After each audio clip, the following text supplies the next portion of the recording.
Pues buenas tardes a todos. Ya estamos una tarde más con este ciclo de jornadas, de conferencias con estas 8 ciudades españolas que nos están contando sus grandes proyectos, estrategias de infraestructura verde. A futuro, pero bueno, no a futuro y a presente, porque estáis viendo que, bueno, ayer tuvimos la ocasión con Gabino, con Barcelona, la súper interesante charla de ayer, de ver pues cómo ya una ciudad como Barcelona pues está en su versión 2.0, ¿no? De revisión de su estrategia de infraestructura verde, en este caso con su Plan Natura, y bueno, pues todos esos conceptos tan, bueno, tan avanzados, para nosotros no tanto, porque es lo que os tratamos de transmitir en este módulo de los servicios ecosistémicos y de la puesta en valor del capital natural. Pero bueno, pues ayer tuvimos la ocasión de ver de primera mano cómo una ciudad como Barcelona, pues todo esto lo tiene ya implementado, lo tiene en seguimiento y bueno, en continua revisión y bueno, pues con unos planes muy, muy cuantificados, muy medidos, muy valorados y con fechas, ¿no? Entonces, la verdad es que fue súper interesante. Y nada, hoy abordamos la segunda tarde de la semana y bueno, pues con un proyecto, pues yo diría tal vez el proyecto más ambicioso que hay ahora mismo a nivel nacional, de nueva creación de infraestructura verde, bueno, algo más incluso que una infraestructura verde, que es el proyecto del Bosque Metropolitano de Madrid. Entonces, bueno, pues esta tarde vamos a empezar ahora con la primera ponencia de la tarde, que nos la va a realizar Silvia Villacañas. Silvia es la directora general de Planificación Estratégica en el área de Desarrollo Urbano Sostenible del Ayuntamiento de Madrid. Es ingeniera de caminos por la Universidad Politécnica de Madrid y es experta en diseño y gestión del paisaje por la Universidad Complutense de Madrid, especializada en urbanismo, en planificación ambiental. Ha participado en algunas publicaciones del Ayuntamiento de Madrid, como por ejemplo Los Jardines del Madrid Moderno, del año 2000, la Instrucción para el Diseño de la Vía Pública, de 2001, Buenas Prácticas en Arquitectura y Urbanismo para Madrid, en el año 2009, o la Guía de Género y Planeamiento en 2017. Su trayectoria profesional ha estado siempre ligada a la vertiente ambiental de la planificación urbana y en particular del municipio de Madrid, tanto en materia de evaluación ambiental como de planificación del medio físico y del paisaje. También ha profundizado en temas como el diseño del espacio público y la movilidad urbana o la sostenibilidad del planeamiento y los sistemas de indicadores urbanos para el diagnóstico integral de la ciudad. Y desde 2016 está dirigiendo un equipo muy grande encargado de desarrollar la estrategia de regeneración y revitalización urbana de la Ciudad de Madrid, que tiene por objeto avanzar hacia un modelo territorial más equilibrado y sostenible.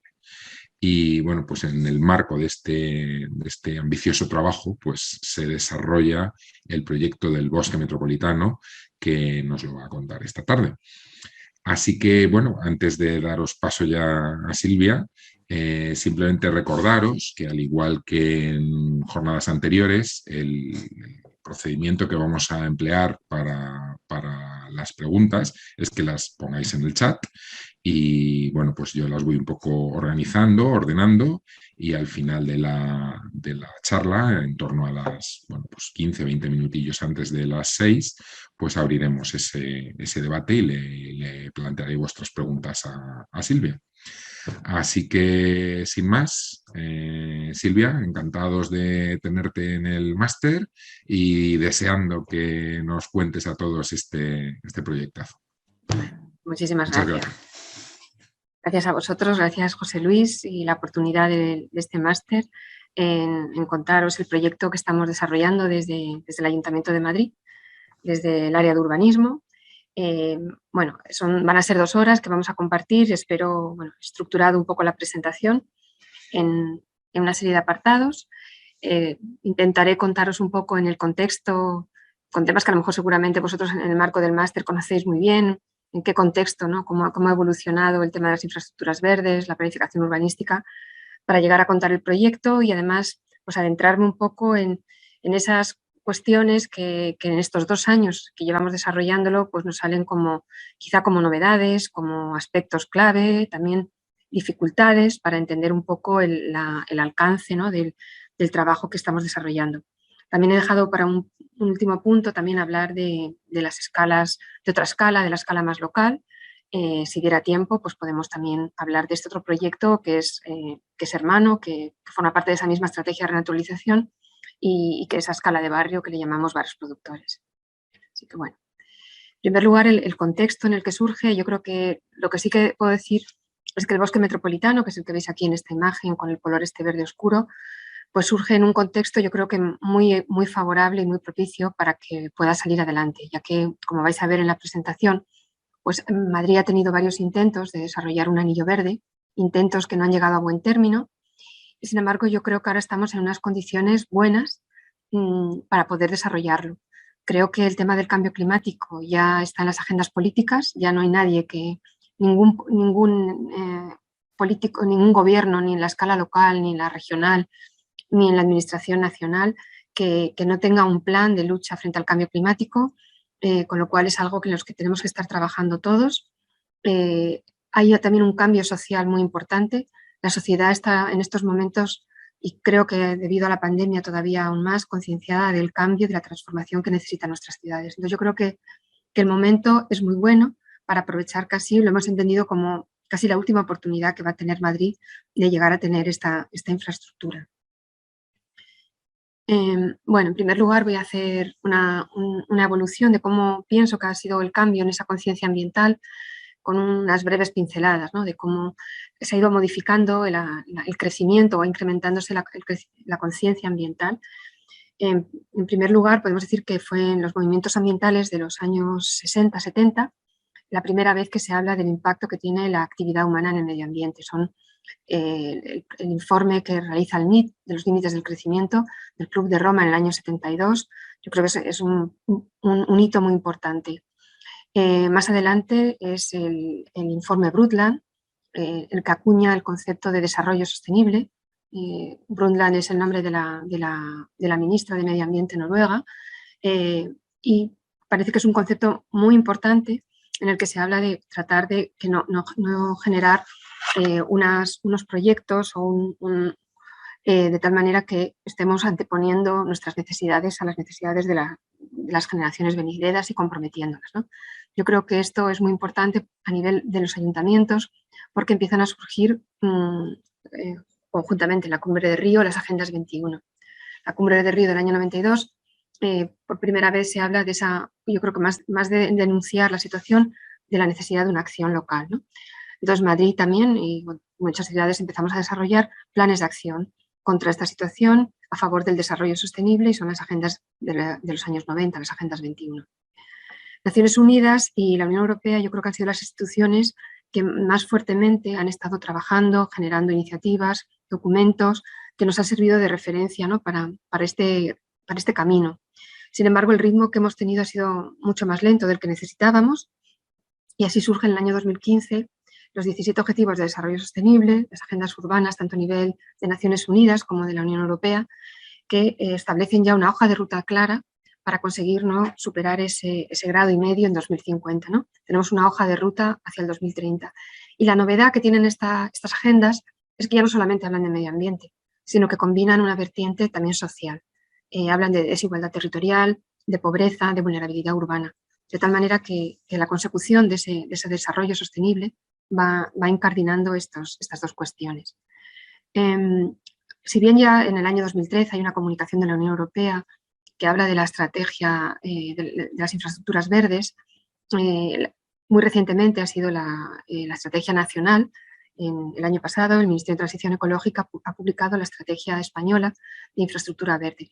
Yo creo que también podemos decir que hay un reconocimiento claro a que en este marco de actuación, en esta hoja de ruta, las infraestructuras verdes son unas soluciones muy eficaces, muy viables económicamente y también muy bien aceptadas socialmente en la lucha frente al cambio climático, ¿no? Yo creo que hay un reconocimiento generalizado de estas infraestructuras verdes o soluciones basadas en la naturaleza. Esto es lo que puede ser en el ámbito más de las instituciones. En el ámbito de la economía, también es una transformación muy grande la que se ha ido produciendo. Recientemente había un informe que cifraba en 90 billones de dólares lo que vamos a tener que invertir de aquí a 2030 para frenar el cambio climático. O sea, es un tema a nivel económico y de inversiones también muy importante. Son dos economistas, Herman Daly y Robert Constanza, los que en el año 2012 acuñan ese término de capital natural, que yo también creo que es una aportación muy interesante, tratar de converger el mundo de la economía con el mundo del medio ambiente y tratar de poner un valor a la naturaleza, internalizándolo en los costes, en las contabilidades. Entonces, hablan de los servicios ecosistémicos, de los servicios que establece la naturaleza, pues de varios tipos, de producción de recursos, de soporte, ¿no? de los hábitats, de cultura, también como espacios de conocimiento, y también, el cuarto lugar, por los servicios de regulación de esos procesos ecológicos, del clima, ciclos de carbono. Y desde el Banco Mundial, desde ministerios de finanzas de muchas ciudades europeas, se empiezan a desarrollar metodologías para incluir en la toma de decisiones esta cuestión, ¿no? del capital natural y de los servicios ecosistémicos. A nivel de la sociedad, la transformación ha sido enorme en los últimos años, décadas. La evolución que ha tenido la conciencia ambiental española. Hay algún informe reciente que lo trataba de medir a través de cómo ha crecido o cómo está creciendo el mercado de producto ecológico, en torno a un 14% anual, o cómo incluso las empresas del tercer sector en España se cifran actualmente en 30.000 entidades, con 2 millones de personas empleadas y un capital, una financiación de unos 10.500 millones de euros, ¿no? Que es el 3,3% del Producto Interior Bruto. A nivel de la Ciudad de Madrid, pues la evolución ha sido parecida. Es esa Agenda 21, la Agenda 21 cuando en Madrid empieza a tener unas políticas más activas para trabajar con el tema de desarrollo sostenible. Anteriormente eran políticas sobre todo de mejora de la calidad del aire. Pero a partir de las Agendas 21, pues Madrid empieza a desarrollar pues, planes de mejora peatonal y ciclista, planes de infraestructura verde, de biodiversidad, de residuos, y empieza a cambiar un poco la política ambiental de nuestra ciudad. Sin embargo, lo que es la planificación territorial, la situación no ha sido la que hubiéramos querido. O sea, la naturaleza o el entorno natural que nos rodea no ha sido parte que hayamos tenido muy presente en el desarrollo urbanístico y en la planificación del territorio a nivel municipal, y quiero decir que a nivel regional pues también nos han faltado muchas veces estrategias que nos hicieran encaminar a unos modelos más en armonía con la naturaleza. Creo que sí, que también destacaría como de los mayores cambios que ha tenido Madrid también la transformación social. La red de huertos urbanos de Madrid, que lleva más de 10 años en funcionamiento, pues es uno de los ejemplos de este cambio que se ha ido produciendo a nivel de ciudadanía. Y también de iniciativas ciudadanas es enorme. En un proyecto de 2015, Proyecto Mares, fue una Urban Innovative Action de la Unión Europea, llegó a cifrar en 7.300 las iniciativas ciudadanas relacionadas con los temas ambientales. Yo creo que esto es realmente importante. Bueno, ambientales y sociales. Y luego, pues Madrid es sede de una gran cantidad de medianas y grandes empresas, y con unas políticas de responsabilidad social corporativa y de acción a favor de la comunidad local muy importantes. Entonces, yo creo que esa transformación social quizás es yo creo que es un contexto muy favorable en el que hemos empezado a desarrollar este proyecto del bosque metropolitano. Bueno, ahora vamos a hacer un repaso un poco a la evolución que han tenido los anillos verdes.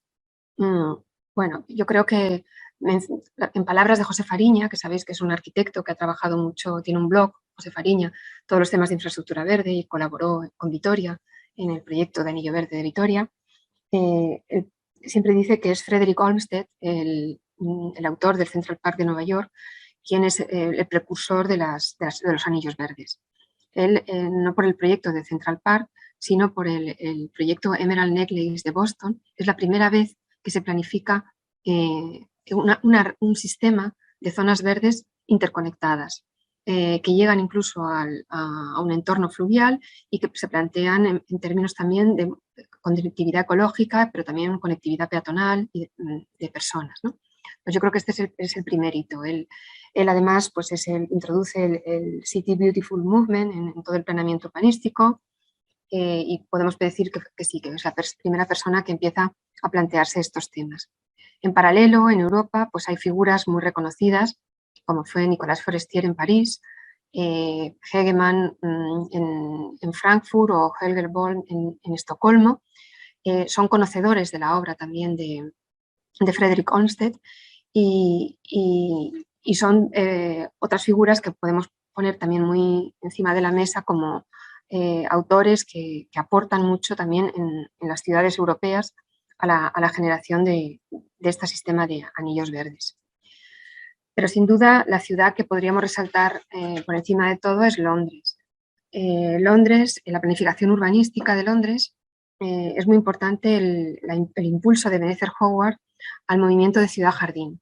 Escribe el libro de Garden Cities of Tomorrow y es todo un movimiento de ciudad-jardín que se va trasladando en la primera 50 años, en la primera mitad del siglo XX, en el que hay un debate en el mundo de la arquitectura entre cómo debía ser el diálogo entre la arquitectura y la naturaleza, ¿no? Así pues aparece el movimiento moderno de Le Corbusier, de esas tipologías, de esos bloques abiertos en un entorno muy, muy natural, muy arbolado. Bueno, en Londres es el plan de Abercrombie del año 1943, la primera vez que planifica un anillo verde con la envergadura de este plan, ¿no? El concepto que se tiene es controlar la urbanización. Londres ha crecido, es una ciudad muy industrializada, con mucha contaminación, y lo que se trata es de ordenar el crecimiento a través de un anillo verde que además permita luego diseñar o planificar otras ciudades a las afueras, ciudades que eran las New Towns inglesas, y es un modelo que acaba trasladándose a otras ciudades también del Reino Unido y a otras ciudades europeas. Así es un modelo que se implanta en Copenhague. Aquí es conocido como el Finger Plan de Copenhague, es una forma más de dedos, más que de anillo.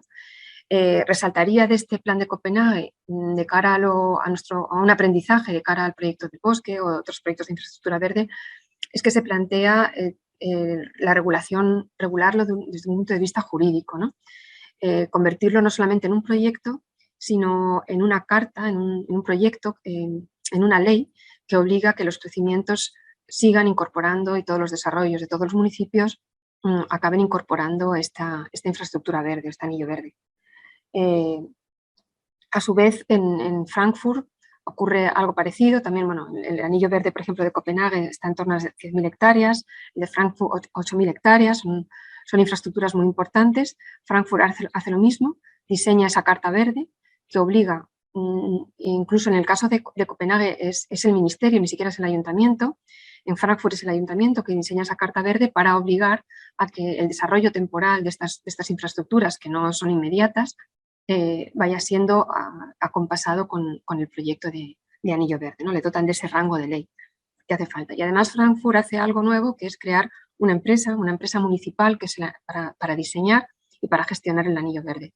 Es muy interesante también ver cómo tiene un mosaico de situaciones muy parecidas a lo que nos enfrentamos en el caso de la ciudad de Madrid. Pues tiene espacios muy singulares que quiere proteger, pero también hay un sumatorio de intervenciones que van pues, desde transformar un aeropuerto, rediseñar un cementerio, crear un paseo marítimo o todo un sistema de rutas de senderos peatonales y ciclistas, ¿no?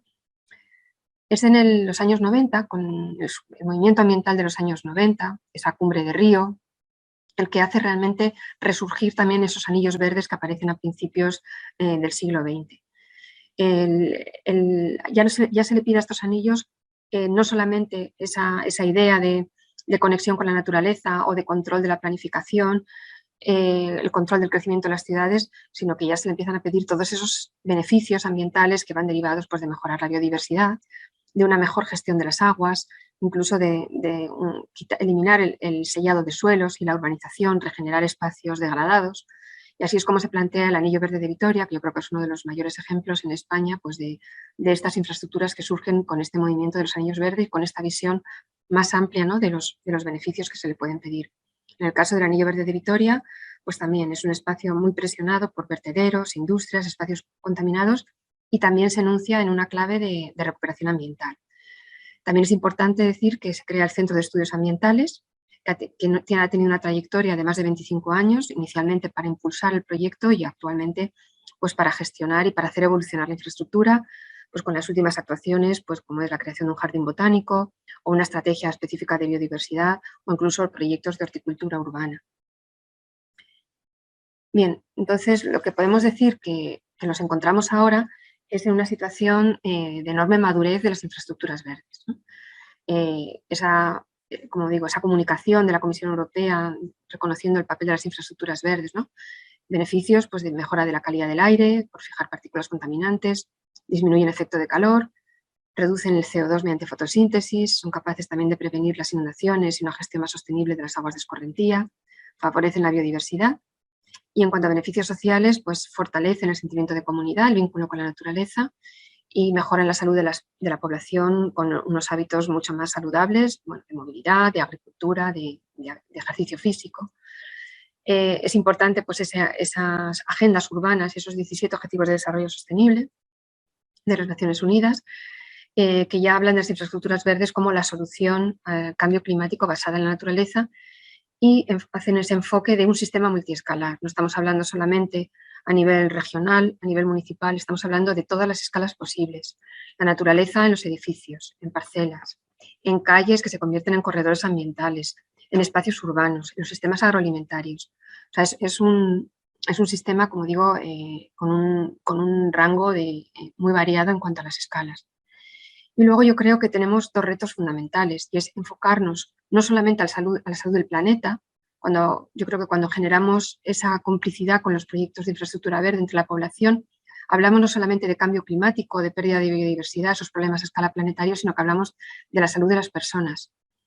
Aquí hay un surgimiento de necesidad de hablar de cómo nos afecta a nosotros, a las personas, esas ciudades biofílicas que lo que tratan es de tener más armonía entre la ciudad y la naturaleza. La agricultura urbana también está jugando un papel muy importante en esto, ¿no? Entonces yo creo que este doble enfoque, ¿no?, de lo que es salud del planeta y salud de las personas también es muy importante. Entonces, bueno, yo creo que esta es la situación en la que nos hemos encontrado y en la que cómo ha ido evolucionando el concepto de infraestructura verde. El contexto de Madrid, pues bueno, también paralelo, un poquito más lento quizá y menos exitoso en cuanto a la primera planificación que hubo de los anillos verdes. La primera planificación de anillo verde fue el Plan Vidagor, es un plan de la posguerra, del año 1941, que formula por primera vez más bien dos anillos verdes. Uno es el que coincidía con el cauce del Manzanares y de la Broñigal, actualmente ocupado por la M30, y luego otro que vemos aquí en una situación más excéntrica, coincide bastante con suelos actualmente ocupados en gran medida por la M40, y aquí ya hablaba por primera vez pues, de conectar con Monte del Pardo, con el río Jarama, con el eje de Arroyo Culebro. O sea, hay una intención de esa planificación de los anillos que, bueno, que veremos que no llega a ser muy exitosa. Anteriormente al Plan Vidagor ya había habido un plan, el Plan de Extensión del año 31, que no es que hablara exactamente de un anillo verde, pero que sí que se preocupaba por la conectividad de la ciudad, sobre todo con los ríos, con el río Manzanares y con el río Jarama. De hecho, se planifican y se diseñan algunos proyectos muy bonitos. Estos proyectos, por ejemplo, de las playas del Jarama, que no llegan tampoco a ejecutarse, de los años 30. La que sí que se ejecuta es este jardín, o esta piscina de la isla en el río Manzanares, que se destruye durante la Guerra Civil, es un proyecto de Luis Gutiérrez Soto y que no se vuelve a poner en práctica. Pero bueno, ya sí que hay una conciencia de utilizar la naturaleza y de acercar la naturaleza a la ciudad. El anillo verde del Plan Vidagor pues, ha tenido hay algunas tesis doctorales que han estudiado un poco las dinámicas de ocupación. Hay que entender que en los años 50 y 60 Madrid multiplica por 2 la población, pasando de 1 millón de habitantes a 2 millones de habitantes.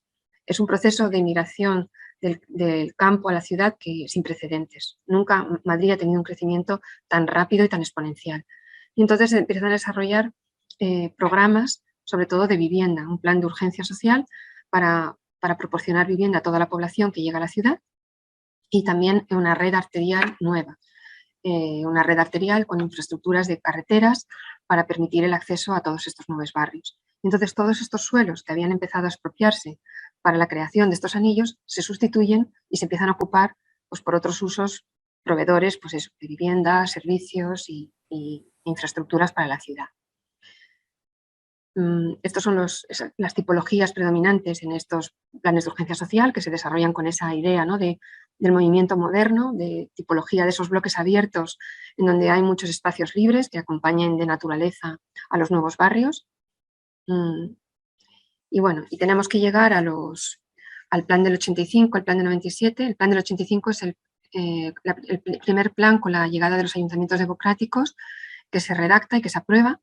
Y aquí sí que hay un cambio, una vuelta, yo creo que una reconsideración de la importancia que tienen las zonas verdes, los parques, incluso del suelo rústico. O sea, nunca hemos tenido un planeamiento general que haya una clasificación tan rica, tan diversa del suelo no urbanizable. Lo protege por valores ecológicos, pero también hasta valores agrícolas. Tiene creo que hasta 5 o 6 categorías el suelo rústico. Hace un estudio muy exhaustivo del medio físico que lo hemos utilizado como referencia para muchísimos trabajos. Es un plan, el plan del 85, que no se plantea en términos de crecimiento. La ciudad ha tenido esos años del desarrollismo que ha crecido mucho y muy deprisa, y esto es un plan más de remate de operaciones, también muy preocupado por la rehabilitación del centro histórico. Es en los años 80 cuando empieza todo el movimiento más importante de empezar a recuperar todas las políticas públicas de recuperación de los cascos antiguos, de los cascos históricos de las ciudades. Y el sistema de zonas verdes le confiere una gran importancia, plantea un sistema de cuñas de penetración a la ciudad, la cuña de Latina, la cuña de O'Donnell, la cuña de la Piovera, los parques de Huerta del Obispo o el río Manzanares. Y muchos parques muy grandes como el Parque de la Emperatriz María de Austria, el Parque de Prado Longo, grandes parques que tenemos ahora en Madrid son, el autor o el precursor de todo ello fue el Plan General del 85. Con el plan del 97 hay un cambio en el enfoque completamente y lo que se hace es un planeamiento con una filosofía contraria, que es un planeamiento al límite de la capacidad del territorio. La idea es planificar la ciudad de Madrid de tal manera que llegue todo el suelo que no tenga el potencial de ser o el valor para ser protegido, pues se incorpore al proceso urbanizador. Así se desarrollan sobre todo los PAUs del norte, esos barrios de Las Tablas, San Chinarro, Monte Carmelo, Arroyo el Fresno, el Sánchez de Vallecas, el Sánchez Carabanchel, son las operaciones más rápidas de vivienda.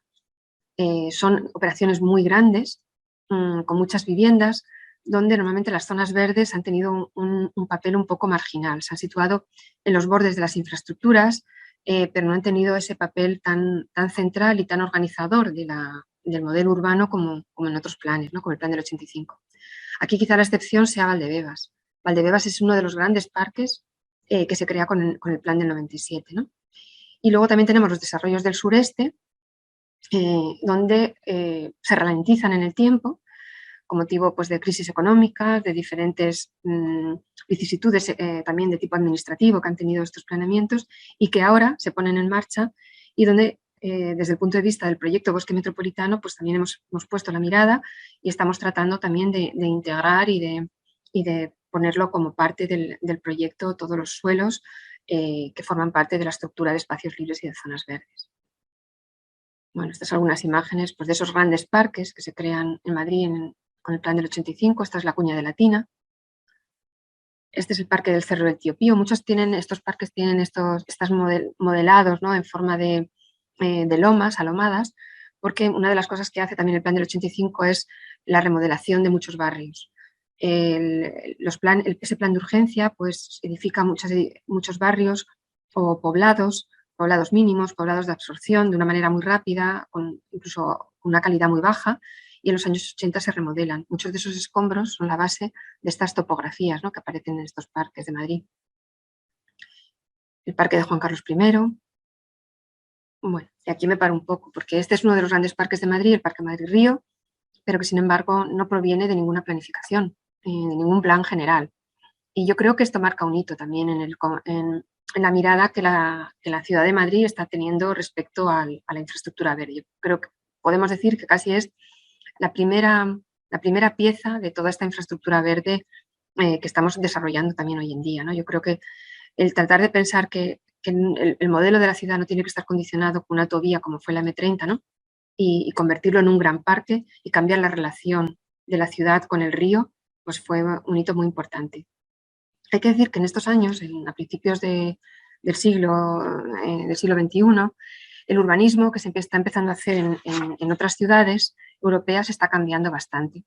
O sea, a la vez que Madrid tiene recientemente aprobado el plan del 97, se está cambiando mucho y todo el tema del desarrollo sostenible está impregnando también al urbanismo. De hecho, coincide con publicaciones muy importantes para nosotros, como fue el Libro Blanco de la Sostenibilidad del Planeamiento en el año 2010. Se crea también en la Universidad Politécnica la Biblioteca de Ciudades para un Futuro Más Sostenible, y también Salvador Rueda, en la Agencia Local de Ecología Urbana de Barcelona, crea ese sistema de indicadores urbanos, ¿no?, para medir la sostenibilidad de las ciudades. Yo creo que esos nos empiezan también a impregnar en el urbanismo de la ciudad de Madrid. Empieza a haber algunas iniciativas de ecobarrios, unas colaboraciones bastante intensas con la universidad. Fruto de ellos pues, son algunas de esas publicaciones en las que he participado, y según ha comentado José Luis al principio, pues, en la instrucción para el diseño de la vía pública o las buenas prácticas en arquitectura de urbanismo. O sea, nos está cambiando un poco el enfoque que se está dando al urbanismo, donde los temas ambientales van cobrando cada vez más importancia. En 2011, el ayuntamiento hace un intento de revisar el Plan General del 97.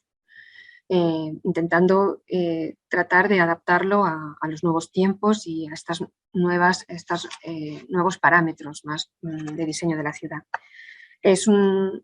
Durante 4 años estamos con la revisión del Plan General, no se llega tampoco a aprobar, pero lo que sí que se desarrolla es un sistema de indicadores y un diagnóstico de la ciudad en estos términos de sostenibilidad urbana muy importante, ¿no? Y después de este intento fallido y ver toda la tramitación administrativa tan pesada y tan larga que supone una revisión de un plan general que no acompasa al crecimiento tan rápido que tiene la ciudad y que tiene la sociedad, pues empezamos a plantearnos la idea de la planificación estratégica, ¿no?, como están haciendo también otras muchas ciudades para tratar de unir urbanismo con los retos y los objetivos de desarrollo sostenible. Y eso es lo que se empieza a hacer. En 2015 se crea la Dirección General de Planificación Estratégica y desarrollamos esa estrategia de regeneración urbana de la ciudad muy orientada a plantearnos ese modelo, ¿no?, de ciudad sostenible. ¿Qué actuaciones tiene que hacer la Ciudad de Madrid para alcanzar estos retos, estos nuevos retos?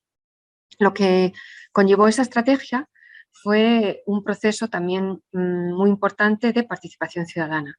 Durante año y medio estuvimos haciendo participación en muchos distritos de la ciudad y tratando de identificar cuáles también eran las aspiraciones y las necesidades más acuciantes de la población de Madrid.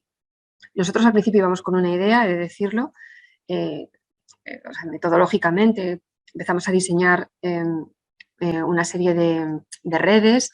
Diseñábamos una red de proximidad, una red ambiental, una red de movilidad, y tratábamos de ver, bueno, qué carencias tenían cada uno de los 21 distritos de la ciudad de Madrid, ¿no?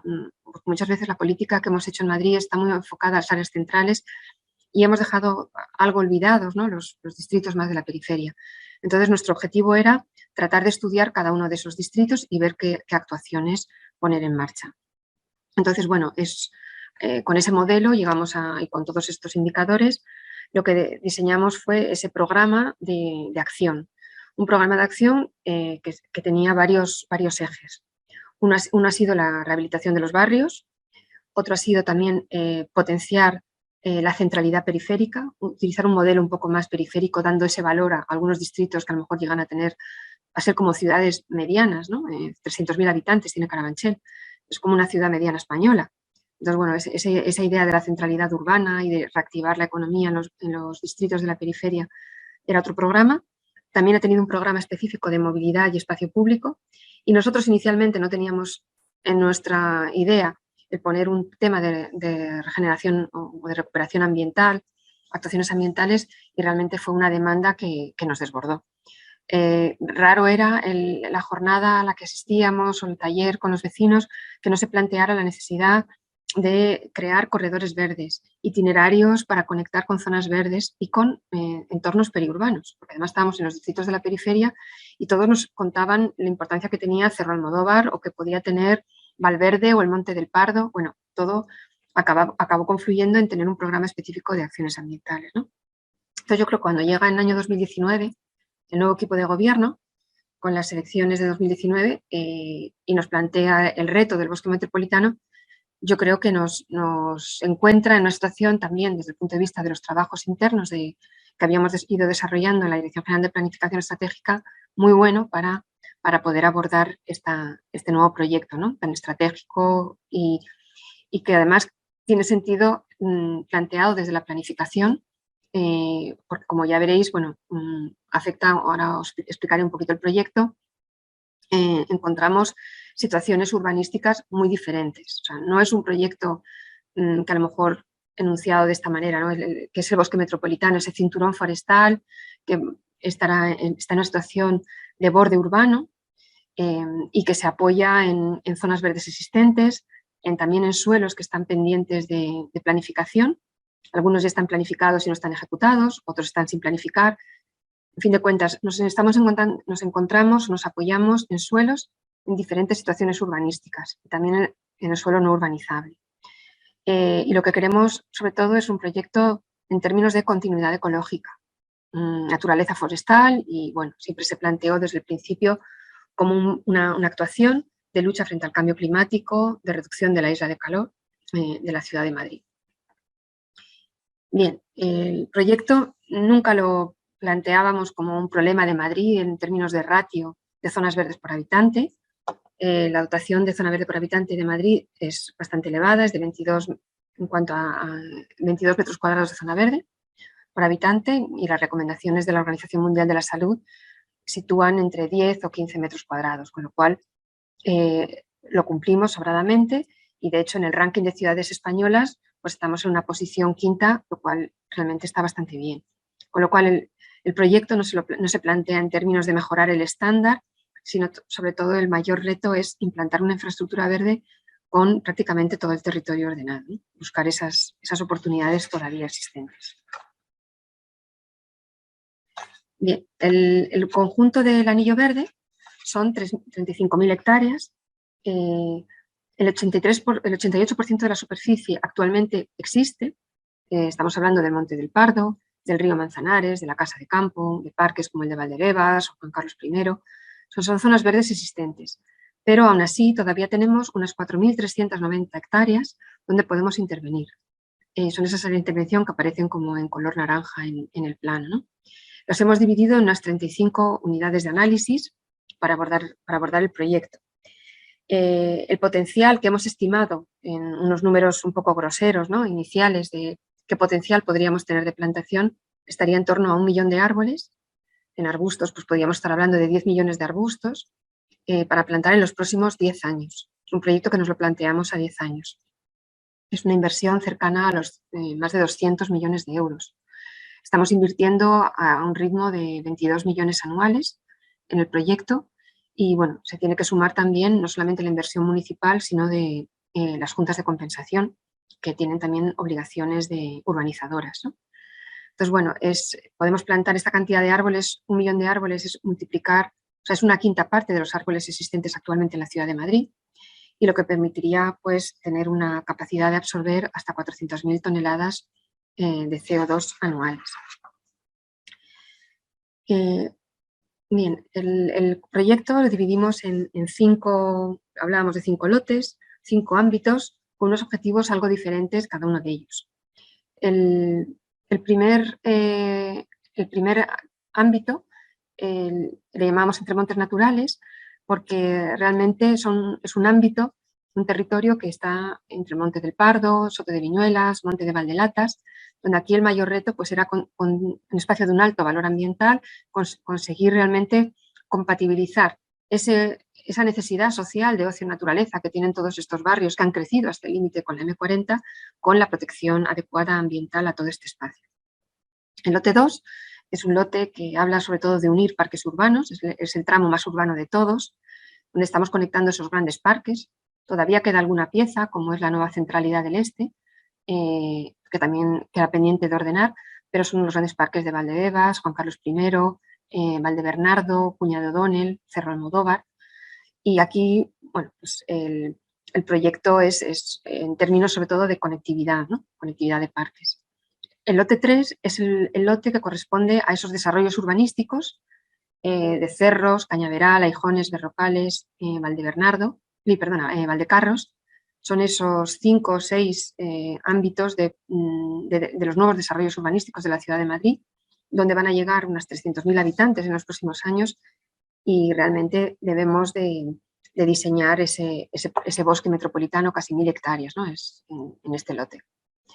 El cuarto ámbito lo hemos llamado los parques fluviales del sur, es donde confluye el último tramo del río Manzanares, pendiente de intervenir entre los distritos de Usera, Villaverde, Villa de Vallecas y Puente de Vallecas, con el arroyo de la Gavia y el borde de Villaverde. Y el último lote es el lote más metropolitano. Estamos un poco compartiendo este objetivo de conectividad con Leganés, con Getafe, con Alcorcón. Es lo que va a permitir comunicar el río Guadarrama con el río Manzanares, como veremos un poquito más adelante, y apoyándose en suelos del municipio de Madrid y también en otros espacios como es el arroyo Butarque en estos otros municipios, ¿no? Entonces, bueno, este es un poco los ámbitos del concurso internacional, que lo que buscaba era encontrar unos equipos multidisciplinares para abordar el proyecto. Además, bueno, esta tarde vais a tener también uno de los lotes explicados con mayor nivel de detalle, y yo voy a explicar un poco la propuesta de este conjunto de 5 lotes para entender qué es lo que se está planteando de una manera un poco global, no yendo uno a uno cada uno de los lotes, sino entendiéndolo en su conjunto, ¿no? Porque no deja de ser esta división una división de tipo organizativo para abordar un proyecto de la magnitud en la que estamos metidos. Bien, en primer lugar, el bosque lo que plantea es la continuidad con el entorno de parques naturales y de espacios de valor ambiental que tenemos en la región. El límite blanco en la imagen pues es el límite del término municipal de Madrid, que como veis pues, compartimos espacios con el Parque Regional de la Cuenca del Manzanares y con el Parque Regional de los Cursos de los Ríos Manzanares y Jarama. Pero en nuestras inmediaciones tenemos también el Guadarrama y, bueno, y a través del Parque Regional conectamos con el Parque Nacional de la Sierra del Guadarrama. Nos encontramos en una región rica en lo que son espacios naturales protegidos. Este es el Parque Nacional de la Sierra del Guadarrama, o el Parque Regional de los Ríos Manzanares y Jarama, el sureste de Madrid. Bien, ¿y qué espacios nos parecen importantes para esta conectividad ecológica? Pues hay 2 espacios muy importantes. Uno de ellos es Valverde. Valverde son unas 1.400 hectáreas situadas junto al Monte del Pardo. Es un espacio dentro del Parque Regional considerado zona T de transición y zona B3, parque agropecuario a regenerar. Y podemos decir que realmente son de esos espacios como testigo de cómo era el suelo rústico de Madrid en esos años 80, ¿no? Cuando teníamos ese espacio rústico tan rico. Era un espacio de actividades agrícolas de secano, algunas zonas de huerta, ermitas, molinos, caminos, y esto es lo que nos encontramos en Valverde, casi es el último testimonio y por eso tiene un valor, yo creo que enorme, ¿no? para su preservación.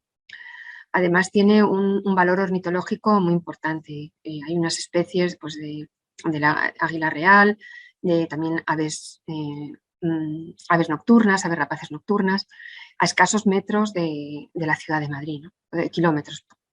Sabemos que estamos a un paso, esto realmente es una enorme singularidad. Lo que se plantea para este Valverde, pues que sea un espacio, sea un bosque mediterráneo, de encinas, de retamares, donde sea posible ese ocio en naturaleza, esos paseos, esta actividad física, zonas también de recuperación de arroyos y donde también podamos combinarlo con esa agricultura de secano a través de almendros, olivos, vides, pero también zona de huerta, ahí donde podamos tener también recurso de agua. En el proyecto también es muy importante una intervención, que bueno, yo no me voy a meter mucho en ello porque creo que lo va a contar la ponente a continuación, pues es crear también un nodo social y ambiental de referencia en una finca municipal de 22 hectáreas, en donde pensamos que es como que sea una actuación piloto desencadenante un poco de ese proyecto de custodia del territorio que queremos desarrollar en todas las 1.400 hectáreas de Valverde, ¿no? Ese espacio de referencia que eduque, que forme y que sirva también como lugar de encuentro de los diferentes actores que van a intervenir en la recuperación de Valverde. Propietarios de suelo, cooperativas de agricultores y diferentes entidades que están presentes en el territorio.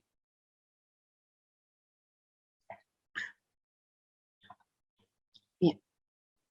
Perdona, que pasa muy deprisa. El siguiente espacio, que tiene un valor muy importante de cara a esa conectividad regional, es Campamento. Este es otro de las grandes piezas o de los grandes espacios de conexión. Campamento es un espacio, está situado en el suroeste de Madrid, en el límite con Pozuelo, pertenece al Ministerio de Defensa, ha sido utilizado como campo de prácticas y esto le ha preservado de otros usos urbanísticos, otros usos del territorio, ¿no? Es un espacio muy bien conservado, con la vega de los arroyos de Meaques y Valchico, con una red de caminos y de vías pecuarias muy interesante. Hay unas plataformas también vecinales muy activas en preservar este espacio. Entonces, lo que queremos es recuperarlo, ayudar a esa sucesión ecológica para convertirlo en una dehesa, en la dehesa de Retamares o la dehesa de Campamento, de manera armonizada con nuevos desarrollos urbanísticos, como va a ser el barrio de Campamento en torno a la A5.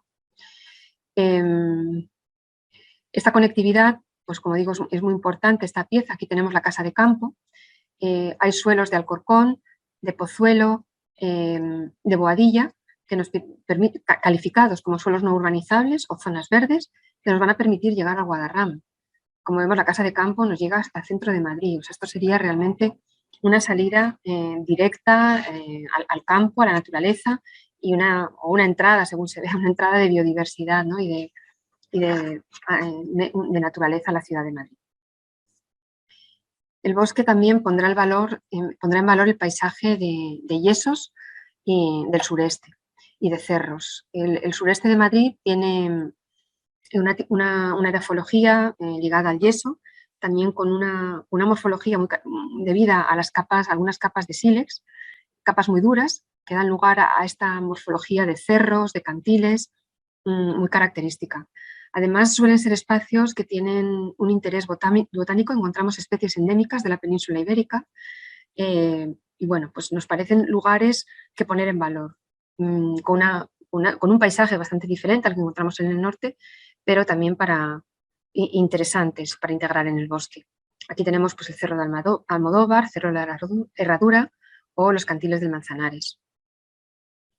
El Cerro de Almodóvar, además, es lo que hemos llamado el kilómetro cero del bosque, porque es un espacio que tiene una enorme riqueza arqueológica. Se han encontrado restos de tortugas gigantes, fósiles también, fósiles de tortugas, utensilios de sílex de la época del Paleolítico. Además, es el lugar de referencia de las vanguardias artísticas de principios del siglo XX, de la Escuela de Vallecas, de Benjamín Palencia, que hacen toda una serie de pinturas de la ciudad de Madrid, y el Cerro Almodóvar es el lugar de referencia para ellos, ¿no? Entonces hay un movimiento también vecinal y muy intenso desde los vecinos de Vicálvaro y de Vallecas, y se reconoce este Cerro Almodóvar como ese kilómetro cero, porque además nos permite tener unas panorámicas de Madrid tremendas y ser el punto, quizá que podemos decir, de conexión con esas 1000 hectáreas de esos nuevos desarrollos urbanísticos que va a ser el crecimiento de Madrid de los próximos años. El proyecto A Flor de Yeso, que es el que va a trabajar sobre estos espacios, pues tiene, yo creo, que 2 retos muy importantes. Y es conseguir que haya un único proyecto, una visión unitaria de conjunto. Si no es así, si no hacemos esa aproximación, lo que tendremos son espacios deslavazados, desligados los unos de los otros, 5 proyectos distintos de 5 planes parciales, y lo que queremos es tener un proyecto único. Una red de coconectores va a ser muy importante para conseguir esa continuidad ecológica, y también el reto de trabajar sobre uno de los suelos más áridos de Madrid, que son los yesos, de una enorme aridez, y además últimamente además también nos salen hasta problemas de arsénico, de contaminación por arsénico, derivado pues de la propia geología, ¿no? de estos suelos. Entonces, estos son los 2 retos más importantes que tenemos en este sureste. El bosque también quiere convertir el Manzanares en el principal corredor ecológico. Desde luego Madrid, ya el río Manzanares es uno de los principales corredores ecológicos, como ya digo, desde esa actuación del año 2003 en que comienza las obras de soterramiento de la M30, el año 2007 las obras del parque y posteriormente, incluso en el año 2015, se empieza el tema de regularlo, quitar la regulación que hay de esclusas y permitir un funcionamiento más natural, recuperar las dinámicas naturales del río, que se ha visto pues, como en los últimos años han aumentado las aves, los peces, de tal manera que se está recuperando también ecológicamente el río. Ya hay muchísimas actuaciones en este tramo, pero sí que sería el último de los tramos rematar esa conexión con el Parque Regional del Sureste. El río, además, Manzanares, aunque es de pequeña longitud y pequeño caudal, son 69 kilómetros, ha llegado a tener 30 afluentes, lo que es muy representativo es de cómo ha configurado la forma urbana de la ciudad. Muchas estructuras de calles dependen de esa red de afluentes de Manzanares, incluso esa posición dominante de la zona antigua de Madrid, de cornisa defensiva respecto al río, ¿no? Obedece también al río Manzanares. Luego, son muchas las cuestiones de nuestra ciudad que debemos a este corredor, ¿no? Entonces, ¿cómo planteamos el proyecto para este último tramo? Pues el proyecto para este último tramo se plantea, yo creo que en clave contemporánea. El proyecto ganador se llama Manantial Sur y lo que quiere es utilizar las infraestructuras que en este caso, aparte de tener infraestructuras de transporte, de carreteras y de ferrocarril, aquí además se da la casuística de que confluyen 3 depuradoras. Es normal, estamos aguas abajo del río y es el tramo donde mayor concentración tenemos de estaciones depuradoras de agua, tanques de tormentas, aliviaderos, son las depuradoras de Chinas, de Rejas y la depuradora Sur. Entonces, lo que el proyecto ganador plantea es convertir estas depuradoras en un recurso, no soterrarlas, no esconderlas, sino convertirla en un recurso educativo para la población, que sea mejor conocedora de cuál es el ciclo natural del agua. Además, hay un proyecto de transformación del Ministerio de Transición Ecológica que va a mejorar la tecnología de las depuradoras, va a liberar suelo, con lo cual también va a poder ser ese suelo liberado un recurso, ¿no? Para otros usos que pueda haber en el parque, y también se tienen que convertir en manantiales de agua regenerada, incrementar la capacidad de agua regenerada para el riego del propio bosque metropolitano o de las zonas verdes de la ciudad de Madrid. Incluso los lodos que se traen de la depuración de agua, pues ver si pueden ser también utilizados en el bosque, en lugares donde tengamos que regenerar ambientalmente y restaurar algunos suelos, ¿no? Entonces yo creo que esto es un poco el concepto que tenemos con el nuevo proyecto para el último de los tramos. Bueno, como veis, esto es el estado actual de lo que es la dinámica del río. Se ha visto muy alterada con todos estos trabajos de infraestructuras de saneamiento, y lo que se plantea es actuar directamente sobre el cauce, aumentando la zona inundable, recuperando ese espacio que liberan las depuradoras y recuperando meandros y zonas inundables del río, convirtiéndolos en reservorios de biodiversidad e integrando de una manera mucho más amable, creando zonas de laminación entre los aliviaderos y el cauce, de tal manera que la presencia del agua sea quizá como lo más característico de este nuevo espacio. El agua, que sabemos que lo podemos utilizar pues, para atraer aves, pero también pues, es muy valorado por la población. Ese va a ser el nodo del espacio, esa laguna o ese humedal de biodiversidad, haciendo pues, un guiño a otros espacios del Parque Regional del Sureste, pues, como son las lagunas del Campillo, otros espacios de humedales que existen en el Parque Regional. El Parque Regional, el Parque Manzanares también tendrá una zona agrícola. El bosque metropolitano va a crear parques agrícolas periurbanos. Yo creo que esto es algo muy interesante, como ya he dicho, es como una forma de acercar y de generar alianza con la ciudadanía. El tema de la agricultura urbana es un tema en auge en la ciudad de Madrid y en muchas ciudades europeas, y también pues, nos parece que la Vega del Manzanares pues, puede ser un espacio enormemente interesante para recuperar estos usos. Aquí nos encontramos también con un elemento histórico que es el canal histórico del Manzanares, los restos que todavía quedan ese intento que hace Felipe II para hacer navegable el Manzanares hasta Lisboa, muy ambicioso, hasta Lisboa y hasta Sevilla, no llega, no se hace en su totalidad, llega a Aranjuez, a Toledo, se utiliza pues para traer material a la villa, pues se traen harina, se traen algunos productos pues del campo a la ciudad. Y bueno, con la llegada del ferrocarril a mediados del siglo XIX, pues el canal deja de tener uso y ahora mismo pues es un espacio poco abandonado y que nos planteamos recuperar incluso como acequia para el riego de toda esta vega. También nos encontramos con un edificio que se llama la Casa del Peón, era la cuarta esclusa del canal histórico, que pensamos reconvertirlo también en un espacio de mercado, de ecológico, también de uso social, de granja, en fin, de un equipamiento también para todo este espacio. Los parques agrícolas, tanto el de Valverde como el de Manzanares, están totalmente alineados con la estrategia de alimentación saludable y sostenible que está desarrollando la ciudad de Madrid. Lleva trabajando desde hace tiempo esta estrategia, ha creado en la mesa del Pacto de Milán, Madrid ha firmado el Pacto de Milán con otras ciudades europeas para propiciar esa alimentación de proximidad más sana y saludable, y también forma parte de la red de ciudades por la agroecología. Bueno, el bosque metropolitano también va a integrar todas esas infraestructuras, todos esos bordes de carreteras que lo que hacen es seccionar tanto el territorio. Vamos a crear una gran avenida forestal. Esto es lo que plantea el proyecto Efecto Mariposa del lote 2, pero lo vamos a extender al resto del anillo, al resto del bosque, y es crear pues, una infraestructura de movilidad blanda, de movilidad inteligente, ciclista, peatonal, con un acondicionamiento forestal, con espacios también estanciales, con espacios de juego, y que nos permita conectar no solamente las zonas verdes entre sí, sino también equipamientos de los barrios, incluso zonas de oficinas. Muy importante, podemos llegar incluso al aeropuerto o al recinto de IFEMA a través de esta gran avenida forestal. El bosque metropolitano pues, va a integrar depuradoras, también va a integrar el parque de Valdemín Gómez, topografías imposibles, esas montañas de tierra que han surgido de todos los desarrollos urbanísticos. Regeneraremos suelos abandonados, suelos degradados, espacios industriales y edificios abandonados. Por lo tanto, lo que tenemos es un proyecto en clave de restauración ambiental.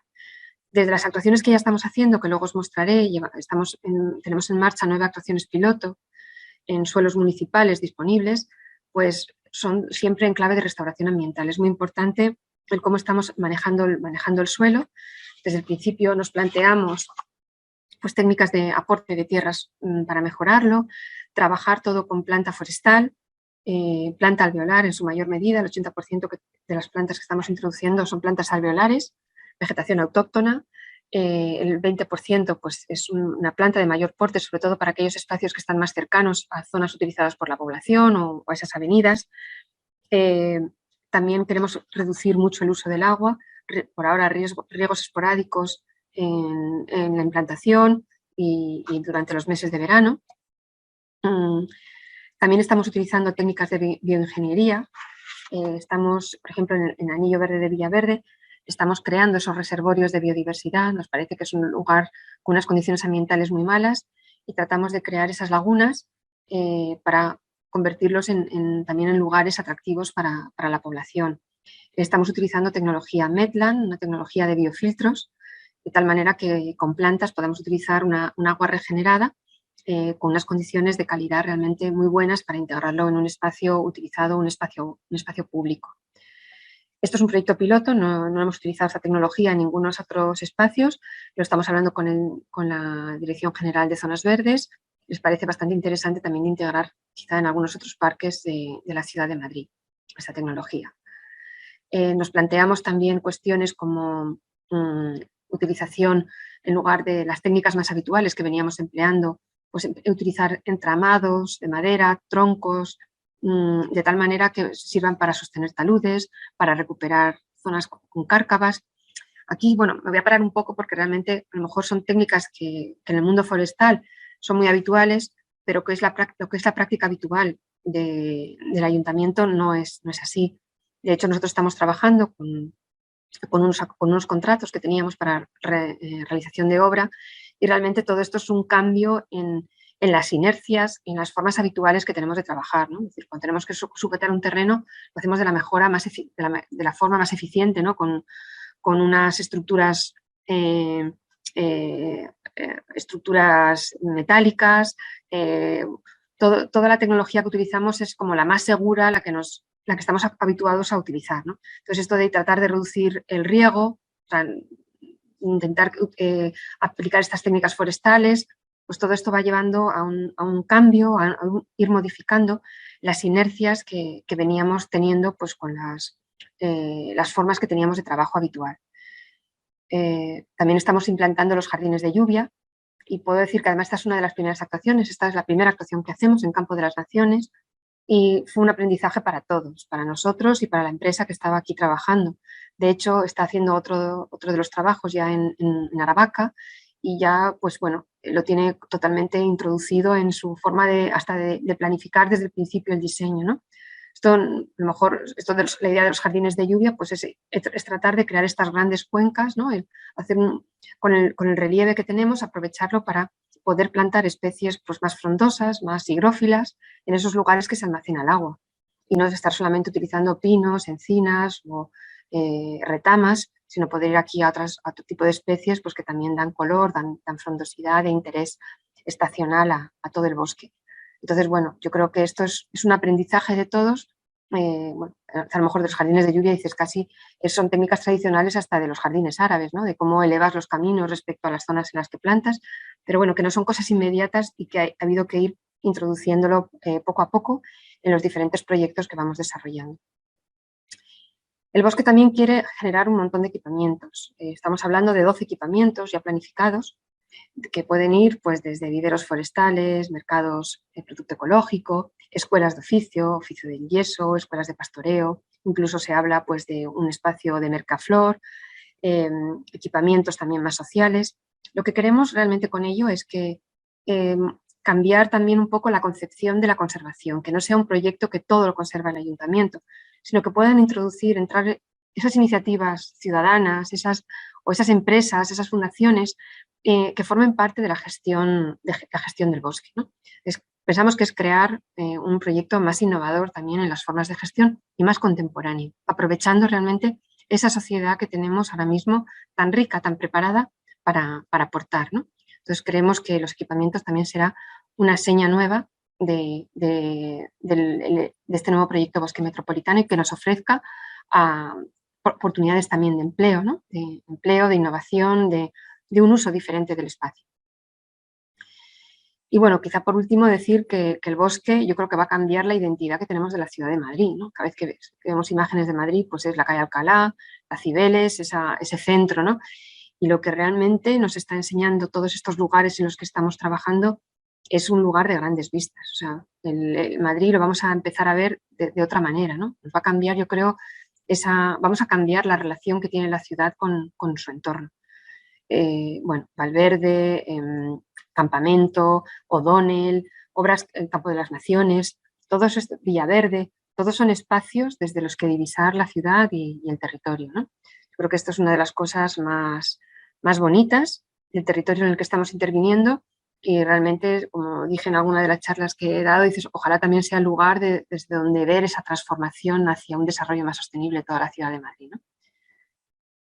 Bueno, ahora ya contado así el proyecto en líneas generales, luego ya si queréis que cuente cosas más concretas, me voy a centrar pues como en algunos aspectos diferenciales, ¿no? De lo que estamos haciendo ahora, de nuestras dificultades y de las novedades que puede tener el proyecto, ¿no? En la generación de las alianzas o en este plan especial que os voy a contar ahora. El proyecto del Bosque Metropolitano de Madrid, muchas veces hay gente que dice, pues esto es como el plan de Vitoria, el anillo verde de Vitoria, y dices, pues no tiene nada que ver, es radicalmente distinto. O sea, nosotros no estamos interviniendo en suelos públicos, esta es una de las mayores complejidades, ¿no? Que tiene el proyecto. Y por eso es un proyecto que se hace desde el enfoque del urbanismo, solamente va a ser posible hacerlo de la mano del proyecto junto con la planificación.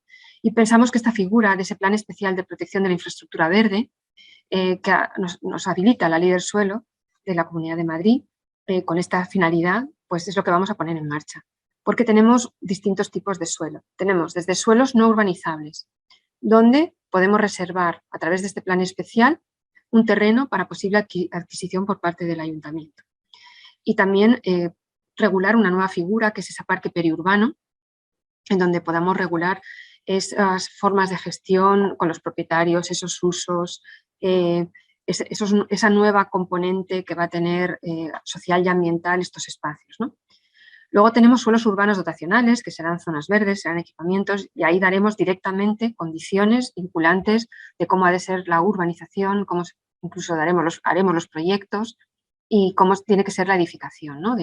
Podemos tener un equipamiento en un bosque, pero no tiene por qué estar vallado, no tiene por qué ser algo aislado, sino que puede estar integrado paisajísticamente, puede tener incluso un diseño con cubiertas verdes, o sea, puede hacer una integración perfecta en el proyecto del bosque. En suelos urbanizables que no tienen planeamiento, lo que vamos a trabajar es esta idea muy del mundo anglosajón del master plan.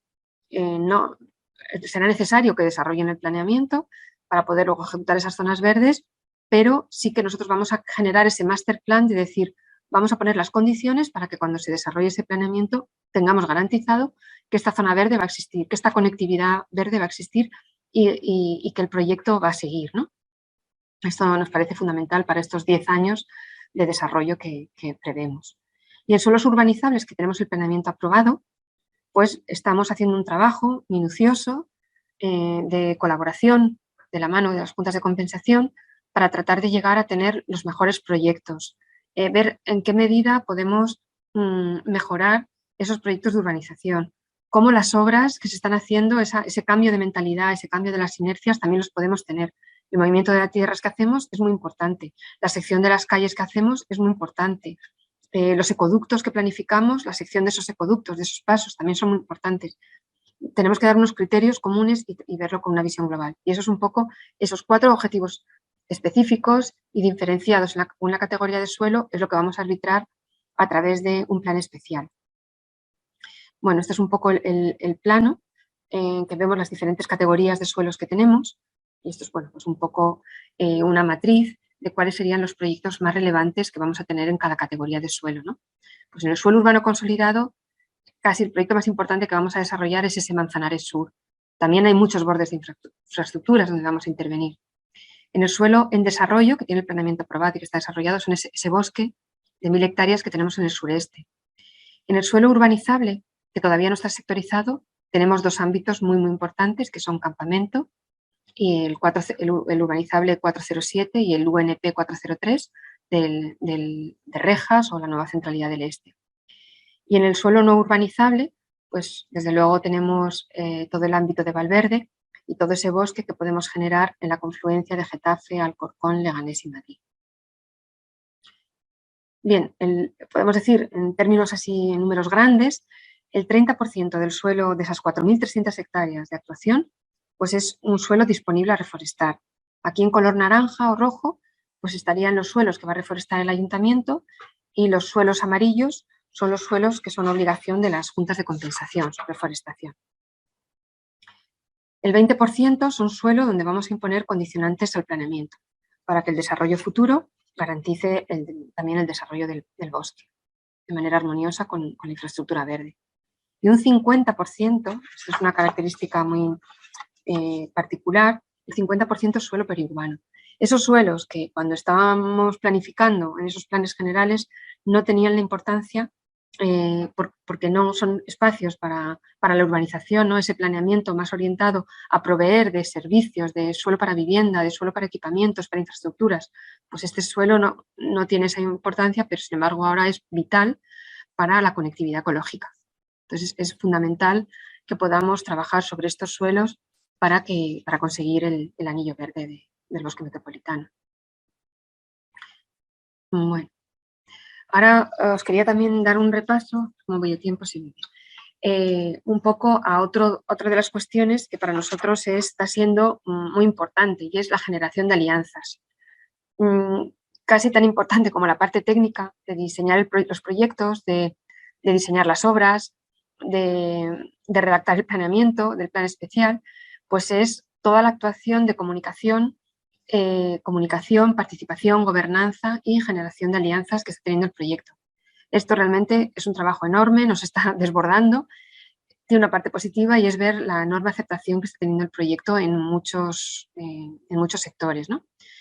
Aquí un poco es la cronología de cosas que estamos haciendo, que vamos a hacer. Pues lo primero que hicimos fue el lanzamiento del concurso y ligado a ello pues publicamos lo que llamamos la guía ilustrada para un bosque. Ahora contaré un poquito más de cada uno de ellos. También estamos con una exposición, hicimos una exposición cuando acabó el concurso sobre los ganadores, los equipos ganadores y los proyectos ganadores en el Retiro. Se ha convertido en una exposición itinerante que hemos llevado a los distritos de Latina, de Vicálvaro, y que, bueno, casi ahora mismo también estamos pensando en que la podríamos llevar a otros distritos, incluso a sedes de empresas, y aprovecho hasta lanzarlo a la Universidad Politécnica. Si quisiera tener la exposición en algún lugar, pues es una exposición, como ahora la veréis, pues es itinerante, es modular y se puede trasladar a cualquier sitio. Estamos intentando también a lo largo del 2022 llevarla a más lugares para darla a conocer.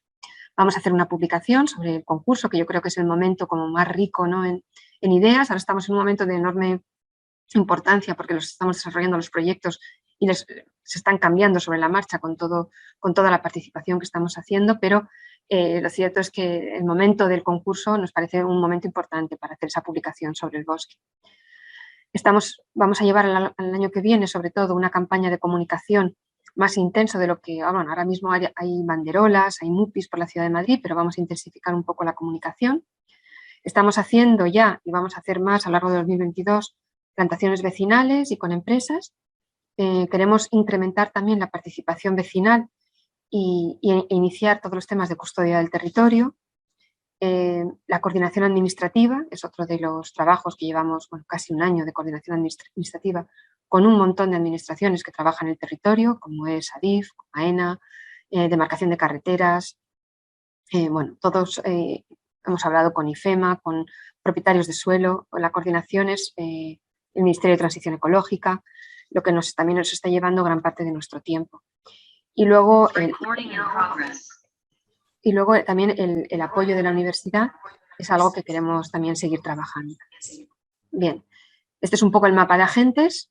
En el centro está aquí el Ayuntamiento de Madrid, lo estamos coordinando el área de desarrollo urbano, pero también trabajamos con el área de internacional, con el área de medio ambiente, con las juntas de distrito.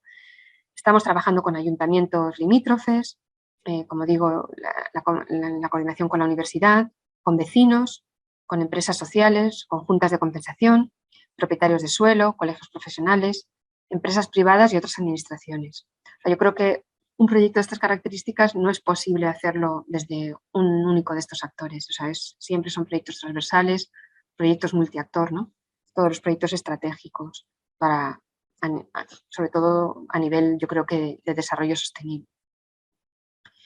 Bien, la guía ilustrada para un bosque, bueno, ¿qué os puedo contar de aquí? Yo de aquí resaltaría pues que, bueno, fue un momento muy interesante.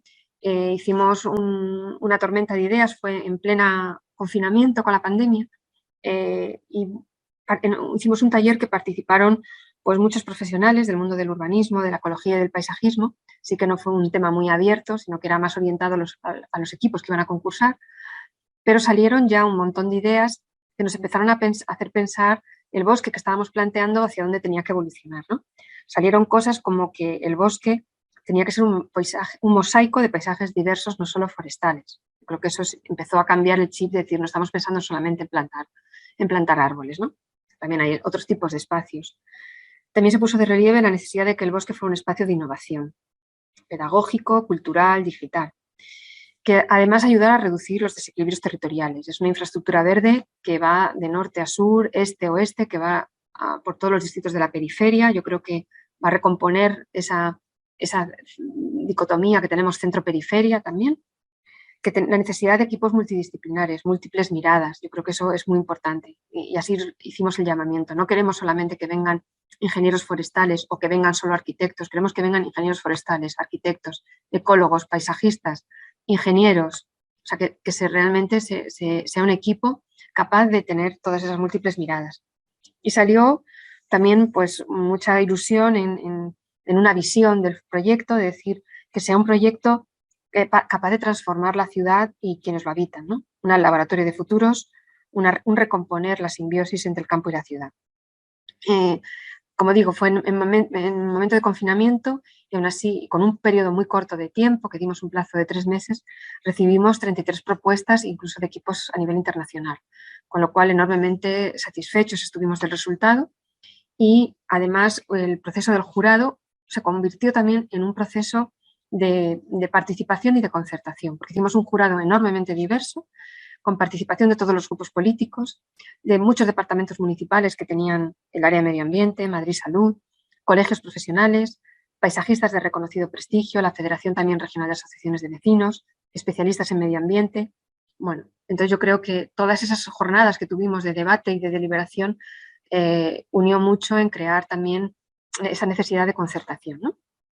Después del concurso, bueno, esta es la exposición que hicimos en el Retiro, estuvimos aquí una exposición muy bonita, es una mesa, como ya digo, modular, que se puede transportar muy fácilmente. Con Filomena, pues los jardineros del Retiro, además, viveros municipales nos ayudaron a hacer algo muy bonito, que fue esta montaña de mulch y la llenaron de árboles. Aquí teníamos pues eso, los jardineros que cuidan los jardines del Retiro que venían todos los días a regarlo y a mantenerla muy bonita. O sea que luego la hemos transportado pues sin toda esa montaña inicial. La forma que tienen las mesas es la propia forma del bosque y bueno, cada uno de los proyectos ganadores están ubicados geográficamente en el lugar al que pertenecen, ¿no? Bueno, la campaña de comunicación que estamos diseñando para el año 2022, a ver si conseguimos hacerla, bueno, va ligada también a obtener algo de dinero del Foro de Empresas por Madrid y lo que queremos generar son puntos de información en la ciudad que expliquen el proyecto, de tal manera que a lo mejor a través pues, de un código QR pues puedas descargar también más información específica de la página web, puedas hacer recorridos, bueno, nos plantean cosas también más como intervenir también en algunos muros de la ciudad, en escaleras, lugares así poco utilizados, con pinturas fotocatalíticas, o hacer también en los lugares donde estamos interviniendo en el bosque, pues una especie de explicación, ¿no? De que aquí estamos interviniendo, aquí está empezando a aparecer el bosque, ¿no? Hemos empezado también plantaciones vecinales de colegios y de empresas. Las plantaciones vecinales las hemos empezado este fin de semana en el barrio de Cañaveral.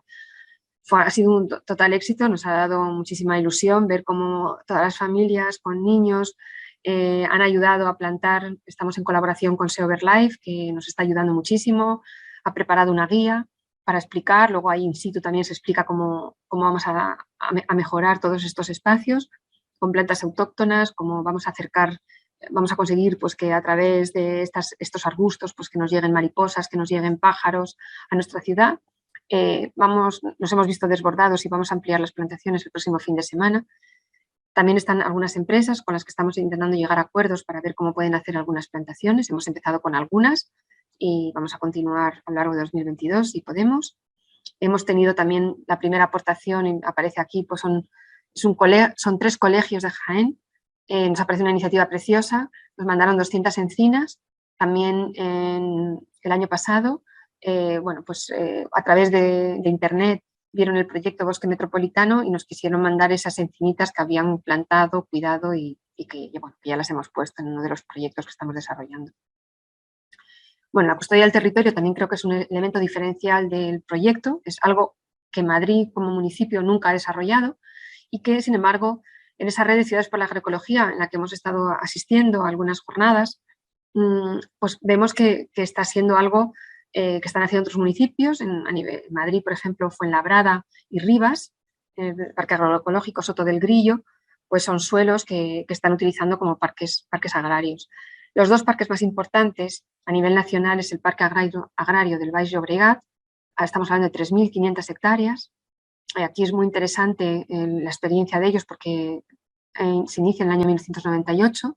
También los suelos son de titularidad privada, no todo es municipal, y cómo se están uniendo los propietarios de los suelos, agricultores, pues hay pues hasta entre 1.200 y 1.600 trabajadores, están produciendo 35 millones de kilos anuales, con un presupuesto elevadísimo, ¿no?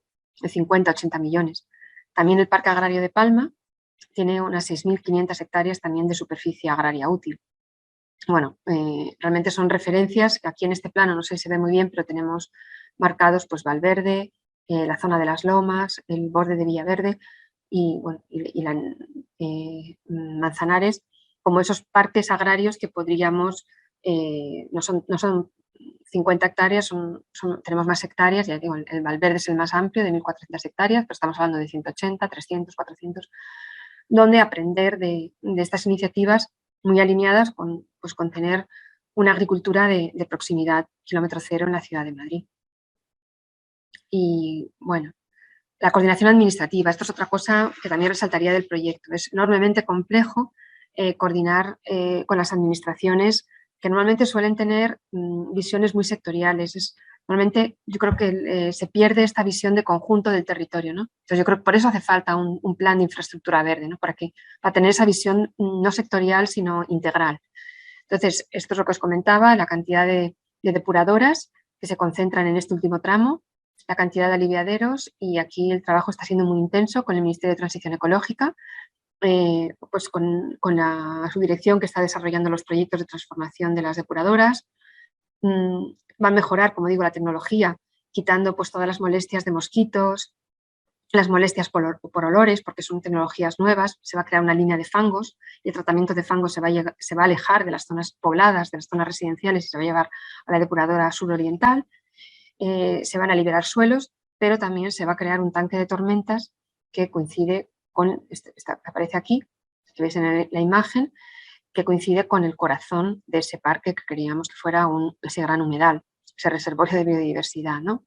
Entonces, estamos hablando de 400.000 metros cúbicos de capacidad y 65 hectáreas, utilizando el meandro pues, más fértil en la vega del río, ¿no?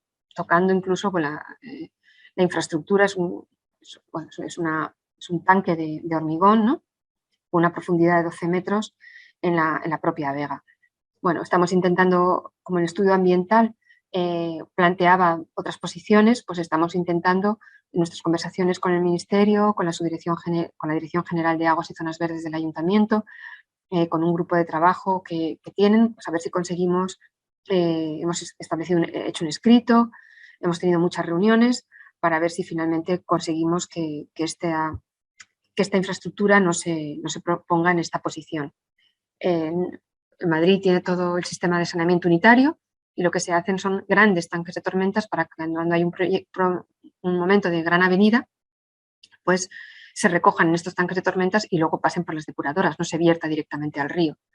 Si tuviéramos sistemas separativos, bueno, hay algunas ciudades que tienen sistemas separativos, pues realmente las aguas de escorrentía se pueden gestionar de otra manera. Somos conscientes que esto no lo podemos cambiar, que es un sistema de hace mucho tiempo de saneamiento centralizado, pero bueno, estamos intentando cambiarlo a otra posición. Esto es nuestro día a día, tratar nuevamente, nos encontramos con proyectos que han mirado el territorio desde un punto de vista además sectorial y necesario, ¿no? Necesitamos el saneamiento de la ciudad, necesitamos una infraestructura de ferroviaria, necesitamos una infraestructura de carreteras, pero siempre nos cuesta esa mirada un poco más global, decir, hagámoslo, pero integrando el tema ambiental también desde la primera decisión, ¿no? Territorial. Esa visión, esa planificación territorial y ambiental es la que nos falta. Bueno, la colaboración con universidades, bueno, estamos colaborando con la Universidad Politécnica en varios proyectos. Uno de ellos es presentarnos a una de las subvenciones que han salido ahora con la convocatoria de la Fundación Biodiversidad. Estamos trabajando conjuntamente, vamos a ir en una agrupación a uno de los proyectos. También estamos en el marco de la hoja de ruta de descarbonización, que la Universidad Politécnica está trabajando con el área de medio ambiente, pues el bosque forma parte de esa hoja de ruta y hemos identificado pues toda una serie de temas de investigación donde la comunidad científica, el mundo universitario nos puede ayudar mucho, ¿no? En ir aportando valor, aportando conocimiento, experiencia en toda una serie de temas que a nosotros como ayuntamiento se nos escapan muchas de ellas, ¿no? Entonces hemos hecho un listado, hemos empezado ya a trabajar algunas de ellas, como el tema del manejo del suelo. Y bueno, ya estamos recientemente iniciando conversaciones con la Universidad Autónoma y con la Universidad Complutense, que también quieren sumarse de varios tipos. Algunas formas son pues, a través de este desarrollo de temas de investigación, también tesis doctorales, pero también incluso con los propios campus, cómo pueden aportar al proyecto del bosque. El campus de la Ciudad Universitaria, el campus sur, el de la Universidad Autónoma, pueden ser parte del bosque, ¿no? Con actuaciones territoriales en el propio campus. Bueno, estos son un poco los proyectos que tenemos en marcha. Actualmente tenemos 9 proyectos en marcha con unas 55 hectáreas. Aquí veis un poco pues, cómo se distribuyen en los diferentes distritos. Son proyectos ahora mismo en fase de obra. El más avanzado es el Campo de las Naciones, pero el resto pues, estamos ahora mismo ejecutando obra. Bueno, este sería en Butarque, en la zona de Vallegrulla, en el norte de Madrid, el borde forestal de Orcasitas, la cuña norte de O'Donnell, la Muñoza, y este es el que más avanzado de Campo de las Naciones. Esta es un poco la imagen. Se le dio el nombre del Bosque de los Abrazos Perdidos, porque también se le puso nombre a través de un proceso participativo en Decide Madrid, con la población de Madrid, y bueno, ese es el bosque un poco que se quería, hay una encina plantada en homenaje a todas las víctimas, ¿no? de la pandemia. Bueno, y ahora me queda un poco de tiempo, yo creo que sí, porque bueno, todavía nos queda media hora, yo creo que hay tiempo para poder contaros un poco el proyecto de Barrios Productores, que forma parte de la estrategia de renaturalización, es la escala local, ¿no? de la estrategia de renaturalización. Bueno, este es un poco uno de los mapas de los que hacíamos en esa estrategia de regeneración urbana. En color gris realmente aparecen lo que son muchas zonas verdes, ¿no? Esto sería el distrito de Usera, aquí está el Parque de Prado Longo, zonas verdes ya calificadas, pero aparte de las zonas verdes, hay un montón de espacios en la ciudad que pueden aportar a esa infraestructura verde local. Son pues, espacios interbloques de estos polígonos de bloque abierto, son itinerarios verdes, son pequeñas placitas. Entonces, hay toda una serie de espacios que pueden formar parte de esta infraestructura verde local y además permitir conectar con los grandes parques, incluso con el bosque metropolitano. Nos apoyamos también en el proyecto Barrios Productores cuando lo enunciamos en la red de huertos comunitarios. En el proyecto llevan más de 10 años la red de huertos comunitarios de Madrid, 56 huertos comunitarios, 178 huertos escolares y 4 huertos municipales, que son el del Retiro, Finca Torre Arias, el huerto de Casa de Campo y Ciudad Huerto, que son esos espacios que son recursos comunes para todos los huertanos, de formación y de coordinación de las iniciativas ciudadanas. Entonces nos pareció, tuvimos una primera reunión con el equipo de la red de huertos comunitarios y con el Departamento de Educación Ambiental del Ayuntamiento, y realmente ese salto, lo que planteábamos era utilizar la agricultura para utilizar todos estos espacios disponibles de la infraestructura local para potenciar la agricultura urbana. Y que el salto fuera no solamente con huertos sociales, sino que pudiera realmente ser huertos productivos, que realmente generaran un producto que se pudiera comercializar en unos canales cortos de comercialización, en el barrio, en el distrito. Y esto es algo que nos pusieron de manifiesto ellos sobre la mesa como una de las necesidades y una de las demandas que tenían, ¿no? El evolucionar, después de estos 10 años recorridos, un huerto social hacia un huerto productivo. Entonces, bueno, nos parecía realmente que todos estos barrios de vivienda, tipología esa de vivienda de bloque abierto, con tantos espacios libres, que se veían muchas veces como un problema. De hecho, estamos desarrollando planes especiales para regular un poco la vocación. Estaba en una situación un poco a veces de indefinición urbanística, de quién era la titularidad, de qué uso deberían tener. Estamos haciendo planeamiento para solucionarlo, pero realmente son 1.700 hectáreas que están reguladas en Madrid con esta tipología, que es la norma zonal 3, que llamamos nosotros, que es la tipología del bloque abierto. Tienen 678 hectáreas de espacios libres disponibles y vive 1.200.000 habitantes. Entonces, esto nos parecía realmente una oportunidad muy grande para la estrategia de renaturalización a escala de barrio. ¿Qué recursos tenemos aquí en estos barrios? Pues teníamos desde estos espacios interbloque, también parcelas dotacionales vacantes, las cubiertas planas de los edificios, además de muchos locales comerciales vacíos, que a lo mejor si se incentiva la agricultura y la comercialización, pues también podrían activarse, ¿no? Y todos esos recorridos que habíamos diseñado en esa estrategia de regeneración urbana. lo que identificamos fue un banco de tierras, ver todas esas parcelas, todos esos espacios libres, cuantificarlas, cuáles realmente son las que podemos utilizar. Tenemos 72 parcelas de zonas verdes, 172 de equipamientos vacantes. Aquí con los equipamientos hemos hecho una tarea previa de identificar equipamientos vacantes, pero que suponen un superávit respecto a un ratio de 15 metros cuadrados por cada 100 metros cuadrados construidos, que es lo que necesitamos para garantizar un funcionamiento adecuado del barrio, pues a nivel de dotación de colegios, institutos, centros de salud, bibliotecas, etcétera. Entonces, bueno, lo demás, pues hay algunos espacios que están sobredimensionados en dotaciones y lo que identificamos eran esos excesos, esas parcelas excedentarias. Las áreas estanciales, total, tenemos casi 240 hectáreas en unas condiciones adecuadas para formar parte de ese banco de tierras. Ahora lo que nos estamos planteando es una primera licitación en torno a unas 23 parcelas de unas 20 hectáreas, que lo que querríamos es sacarlas en un concurso para ver si se pudieran adjudicar pues, a iniciativas de emprendimiento orientadas y alineadas con estos objetivos, ¿no?, que estamos queriendo imponer o que estamos persiguiendo, ¿no?, de agricultura local, de proximidad, de apoyo al emprendimiento en los barrios.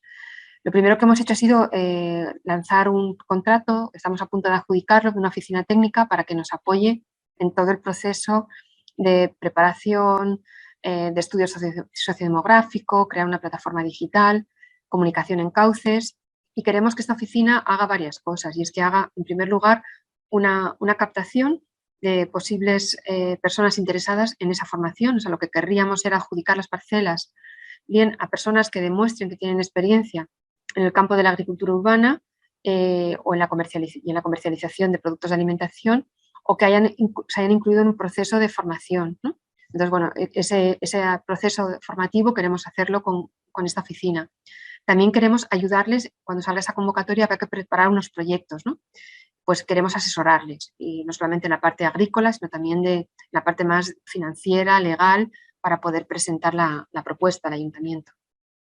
Luego queremos, durante todo, que esta oficina haga también unas labores de apoyo en el desarrollo de los proyectos y también un poco de acompañamiento, ¿no?, de recursos comunes, ese sello local, ayudar a abrir esos cauces de comercio local, de comercialización local.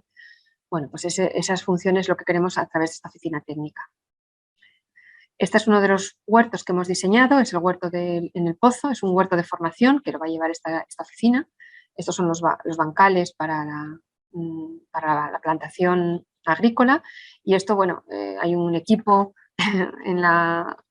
con los otros, bueno, de arquitectos muy implicados en el tema de integrar todas estas instalaciones. Pues aquí tenemos casetas, tenemos aulas de formación, y están todos muy integrados. Cuando empieza a funcionar el huerto, estará todo pues mucho más bonito que como se ven ahora estas bancales, pero bueno, el diseño un poco también del entorno se ha cuidado mucho desde el principio, ¿no?, en el proyecto.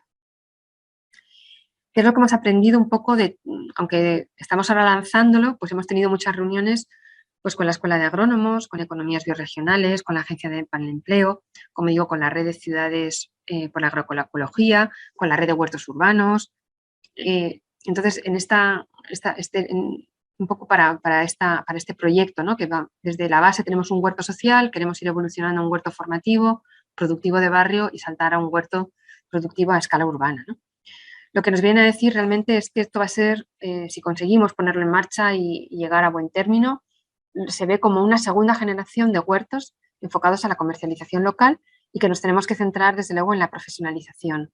Hay iniciativas ya de profesionalización y formativas a nivel regional por la Comunidad de Madrid, por IMIDRA, que ha desarrollado lo que llama la red Terrae o el método Terrae, donde concibe como 3 fases, ¿no? Un huerto de unos 50 metros cuadrados, de una primera fase que con esa dimensión lo que te permite es el autoconsumo.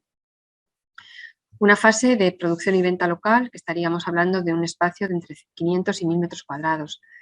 Y una tercera fase ya de mayor profesionalización, hortícola, que estaríamos hablando de unos 5000 metros cuadrados. También nos comentan que en este proyecto nos vamos a encontrar convivencia de perfiles distintos. Nos vamos a encontrar desde perfiles de baja cualificación a perfiles de alta cualificación desempleada, y que realmente todo, o sea, que todos están buscando la reorientación profesional y que el éxito realmente es la motivación por la agroecología, que es viable realmente esta convivencia de perfiles con diferentes cualificaciones y diferentes trayectorias profesionales, ¿no? Otra cosa que nos ha resultado muy interesante es esa figura de dinamizador comunitario, ¿no? Que es un poco lo que hemos querido buscar a través de esta oficina. Recuerdo todavía un encuentro que tuvimos con la ciudad de Valladolid con una persona que llevaba todo este trabajo de dinamización y que era realmente apasionada con lo que estaban haciendo. Esa tutela, esas redes de apoyo, por ejemplo, tener un espacio en Mercamadrid, o el buscar ese espacio para el producto de proximidad, ese sello de kilómetro cero, o incluso unos espacios de cocinas para transformar esos productos agrícolas en un producto comercializable transformado. Bueno, todo eso es necesario también para ayudar al funcionamiento o al despegue de este proyecto. Y luego que hay otras fuentes de recursos. El compostaje es uno de ellos, también nos han hablado pues, de los temas educativos a los niños, a colegios, o sea que hay otras fuentes de recursos que pueden complementar las que vienen derivadas directamente de la agricultura. O, por ejemplo, también el cultivo de abejas, de miel, y bueno, la necesidad de herramientas también de apoyo de microfinancieras para ayudar a las iniciativas.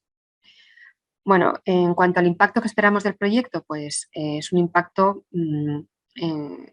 ya digo, estamos ahora mismo trabajando si pensamos en un dimensionamiento de 3 licitaciones, que puede ser lo que dure el funcionamiento de la oficina que se ha contratado, estaríamos hablando de unas 72 hectáreas, 85 parcelas, pues bueno, podríamos estar hablando de unas 3.000 toneladas de productos hortofrutícolas cosechados en 3 años, que equivaldría al consumo de 16.000 madrileños. Podríamos llegar a generar 139.000 empleos, con unos ingresos mínimos garantizados de 22.000 euros por hortelano. Estaríamos evitando, en cuanto a impacto ambiental, 7.000 kilómetros de media de productos alimenticios consumidos en España. O sea, es tremendo. O sea, nos parece que esto es aparte de mejorar el hábito saludable, pues es hablar de la sostenibilidad, ¿no? de la alimentación. Esto podría disminuir 0,5 kilos de CO2 por cada kilo de producto ligado al tema del transporte. Y en total pues estaríamos hablando de unas 1.600 toneladas de CO2 en los últimos 3 años del proyecto, ¿no? Permitiríamos también otras cuestiones, otros impactos muy beneficiosos, como es que estaríamos mejorando la biodiversidad, estaríamos generando compost, estaríamos recuperando esos terrenos baldíos de los barrios o incluso esa activación de esos locales vacíos, estaríamos trabajando sobre la isla de calor urbana. Y bueno, que tenemos muchas iniciativas preciosas de referencia. Esto es algo que está siendo cada vez más habitual en ciudades europeas, en Estados Unidos, incluso, como ya digo, en España, pues esos parques agrarios o esas iniciativas también más urbanas, como hasta el propio, está aquí el Hotel Wellington de Madrid, ¿no? Que tiene también su cubierta. También hay iniciativas de agriculturas más intensivas. O sea, realmente yo creo que es un resurgir enorme de los temas de agricultura urbana, que cuando hemos visto tesis doctorales de personas expertas, ¿no? Como Nerea Morán, que habla de los huertos urbanos que surgen en épocas de crisis, ¿no? de las guerras mundiales. Pues yo creo que ahora estamos en un momento como también de cambio de paradigma, ¿no? De cómo está la crisis ambiental, la crisis de la salud con el tema de la pandemia, nos hace repensar también un poco el papel que tiene toda la agricultura de proximidad. Bueno, y esto ya acabo con esto, es para dejar un ratito, es contaros los próximos pasos que tenemos previsto con la estrategia de renaturalización para el año que viene y para el 2023. Pues queremos seguir impulsando en esta legislatura los proyectos. Hemos dividido el bosque, como digo, en proyectos estratégicos que están desarrollando los equipos adjudicatarios del concurso, ganadores. Proyectos estratégicos nos parecen Valverde, nos parece el río Manzanares. De hecho, pues, como digo, estamos llevándolos a esa convocatoria de la Fundación Biodiversidad. Serían como los primeros proyectos con una capacidad transformadora en la Corona Norte y en la Corona Sur. El Cerro Almodóvar, también estamos con el kilómetro cero trabajando mucho, y el proyecto de la recuperación de la gavia. Yo creo que estos son, dentro del bosque metropolitano, de los proyectos más importantes que vamos a ir desarrollando. Luego, queremos en este 2022 dar un impulso a esa agricultura local y periurbana como elementos transformadores del territorio, ¿no? y de la dinámica y del funcionamiento de la ciudad. Vamos a hacer mucho trabajo de participación vecinal. Hemos empezado con algunas jornadas en algunos distritos. Empezando sobre todo en Villaverde, en los distritos del sur, que tienen un movimiento vecinal y asociativo más intenso. Y queremos empezar los temas de gobernanza, de custodia del territorio con propietarios de suelo, para ver esas posibilidades realmente de que sumemos todos en una conservación activa del territorio. La comunicación y las alianzas, como digo, es algo que nos vemos desbordados por la cantidad de iniciativas que tenemos de colaborar. Veremos a todas las que podamos acudir, todas las que podamos ir canalizando, lo intentaremos. Vamos a seguir tratando de buscar esas vías de financiación europea que ayuden también a sumar a los presupuestos municipales, porque además nos dan esos proyectos europeos, nos dan otras visiones, nos aportan otros enfoques que suman y que mejoran el proyecto. Como es en este que estamos viendo con la Fundación Biodiversidad, pues aparece un plan de gobernanza, un plan de comunicación, un plan de participación, con unos hitos, con unas actuaciones muy bien planificadas, un plan de medición y de seguimiento con indicadores de los proyectos, que nos hacen cambiar también nuestras formas de trabajo. Y luego pues también queremos eso, llegar a la aprobación del plan especial. Sería el reto en esta legislatura, por lo menos, de tener aprobado un plan especial de protección de la infraestructura verde que, pues, bueno, que sea la base y la garantía de un desarrollo continuado en el tiempo, ¿no? Acompasado con los diferentes proyectos de urbanización. Y bueno, yo creo que por mi parte, si queréis que ahora pasemos a lo mejor a ver si tenéis alguna cuestión que nos queráis plantear y que pueda seguir ahondando en ella. Pues sí, Silvia, descansa un poco porque sin parar casi 2 horas, pues es durito, bebe agua. Bueno, lo primero de todo, darte las gracias y decirte que enhorabuena porque es un proyecto espectacular, es un proyecto muy ambicioso, es un proyecto muy difícil de llevar a cabo. Pero bueno, la verdad es que este foro de la universidad, del máster, bueno, pues a mí me recuerda los muchos años que llevamos los que nos dedicamos al verde, contándonos las cosas un poco de forma endogámica, en congresos, en jornadas, en congresos, y repetimos y volvemos a repetir, y que esto de la infraestructura verde, que está muy bien, pero que los que deberían empezar a tirar de ello no son los departamentos de medio ambiente de las ciudades, sino que son los antiguos departamentos de urbanismo que, bueno, pues en una ciudad como Madrid se han transformado en lo que se llama desarrollo urbano, ¿no? Que ya denota también un cierto cambio, ¿no? Pero bueno, pues yo la verdad es que estoy alucinado porque lo que tantos años llevamos diciendo, estos grandes proyectos de infraestructura verde solo saldrán adelante si al final son los grandes departamentos tractores de las ciudades y al final pues también los que manejan grandes presupuestos y grandes capacidades de transformación estratégica de las ciudades, pues se lo creen y tiran de este tipo de carros, ¿no? Entonces, escucharte pues este proyecto como lo habéis abanderado, ni más ni menos que desde la Ciudad de Madrid, que efectivamente es muy ambicioso, pero bueno, que todos los palos que has tocado son justo los que estamos tratando en el máster y los que llevamos tantos años, los que nos dedicamos al verde diciendo esto lo tienen que escuchar los ingenieros de caminos, los arquitectos, los urbanistas, que son los que de verdad tienen el peso en el desarrollo de este tipo de iniciativas que creemos que son infraestructuras de salud y que es por donde necesariamente tiene que ir el presente y el futuro de las ciudades. Pues ver este pedazo de proyecto, la verdad es que es impresionante. Así que enhorabuena, Silvia, tienes un trabajo por delante de unos cuantos años apasionante, pero que, bueno, a ver hasta dónde sois capaces de llegar, ¿no? Pero seguro que muy lejos. Como sabes, José Luis, es un equipo lo que hay detrás, ¿eh? O sea, que yo me toca contarlo muchas veces, soy la que lo cuenta, pero tenemos un equipo detrás de personas que están muy implicadas, muy involucradas, contentísimas, ya digo, hasta en las plantaciones vecinales pues estamos plantando nosotros. Venimos este lunes con agujetas todos de la azada, que no estábamos muy acostumbrados. Bueno. Y bueno, y con todos los equipos que tú ya lo sabes, estáis, todos los equipos, estamos muy contentos con el resultado del concurso y con el trabajo que estamos haciendo, que no habíamos trabajado nunca juntos y nos estamos empezando a conocer y empezando a trabajar, yo creo que con una confianza y con un impulso, yo creo que por todas partes, que se nota en el proyecto. Pues insisto, enhorabuena. Tenemos varias preguntas, pero son dos participantes de momento las que las han hecho. Entonces, os animo primero a Alexandra Pérez y luego a Mar Verdejo. Alexandra tenía un par de preguntas y Mar tenía 3, 4, pues que si os parece, se las hagáis directamente a Silvia. Así que, Alexandra, todo tuyo. ¿Estás por ahí? Sí. Ah, perdona. Buenas tardes.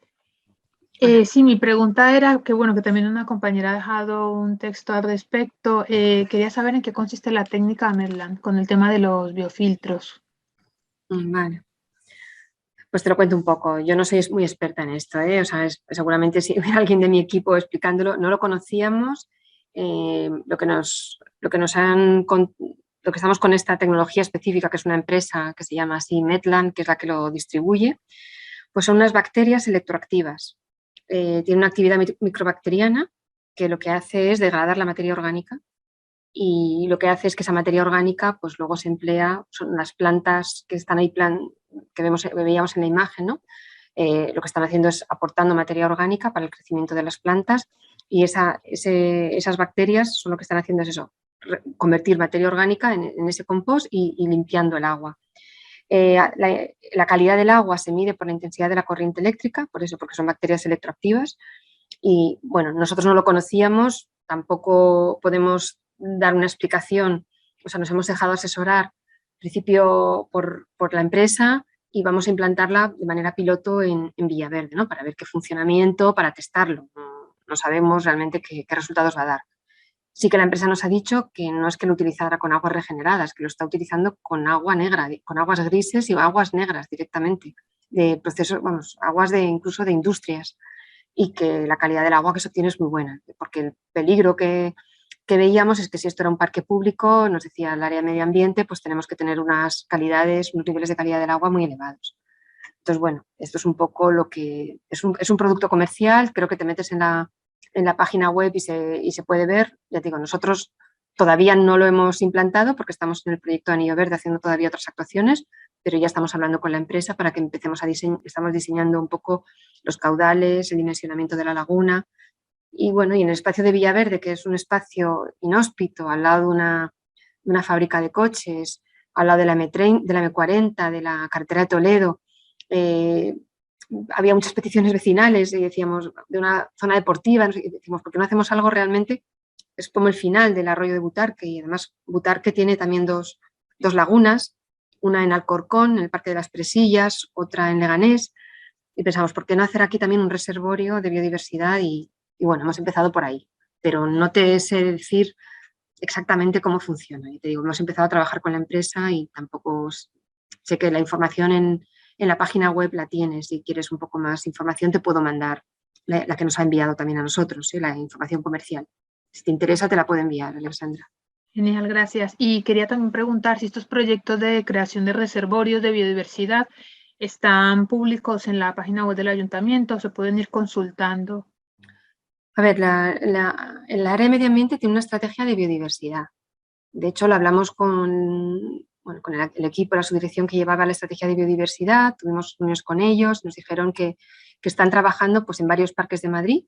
Yo creo que la estrategia de biodiversidad lo tendría que ver, está colgada, es una estrategia del área de medio ambiente. No, pero me refiero a los que has comentado tú.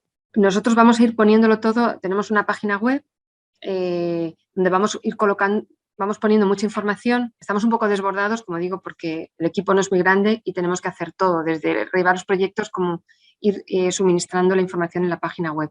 Lo tengo que ver, pero la página web que tenemos, que es Estrategia Urbana, ahí tenemos el bosque metropolitano entre los proyectos de sostenibilidad y hemos ido colgando los proyectos que vamos haciendo. No sé si exactamente este del reservorio está colgado o no, lo tendría que ver. Pero bueno, si quieres en el chat te pongo la página web, aparecía en la presentación, no sé si además voy a escribir la página web. Y la presentación los alumnos la vais a tener. Vale, pues... Vale. sociedadciudadana.es. Esta es la página web nuestra, pero bueno, en la presentación aparece el link a la página web y ahí metemos toda la información del bosque. Muy bien, muchas gracias, Silvia. Nada, a ti.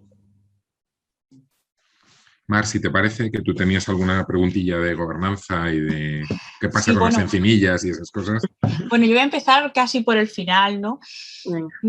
Lo impactante que ha sido tu charla de esta tarde, quizás como estás metida dentro del bosque no lo ves, pero tú piensas que has marcado los caminos de la utopía, ¿no? Los caminos que debemos de tender, de los que hay que empezar a andar y ya veremos cómo resolvemos o cómo lo hacemos. Y me parece un acto de valentía de Madrid que esté liderando esto porque no es fácil. Entonces, tendremos que aprender mucho, estaremos pendientes y os acompañaremos en este camino para aprender de los éxitos y de los fracasos, que no serán fracasos porque esto es empezar a caminar y no sabemos por dónde ni qué saldrá bien ni si saldrá bien, pero estoy convencida de que sí, porque encima habéis tocado el tema de la gobernanza. Claro, lo he preguntado antes de ver cómo lo teníais planteado, porque claro, si se empieza a hacer todo este tejido, todo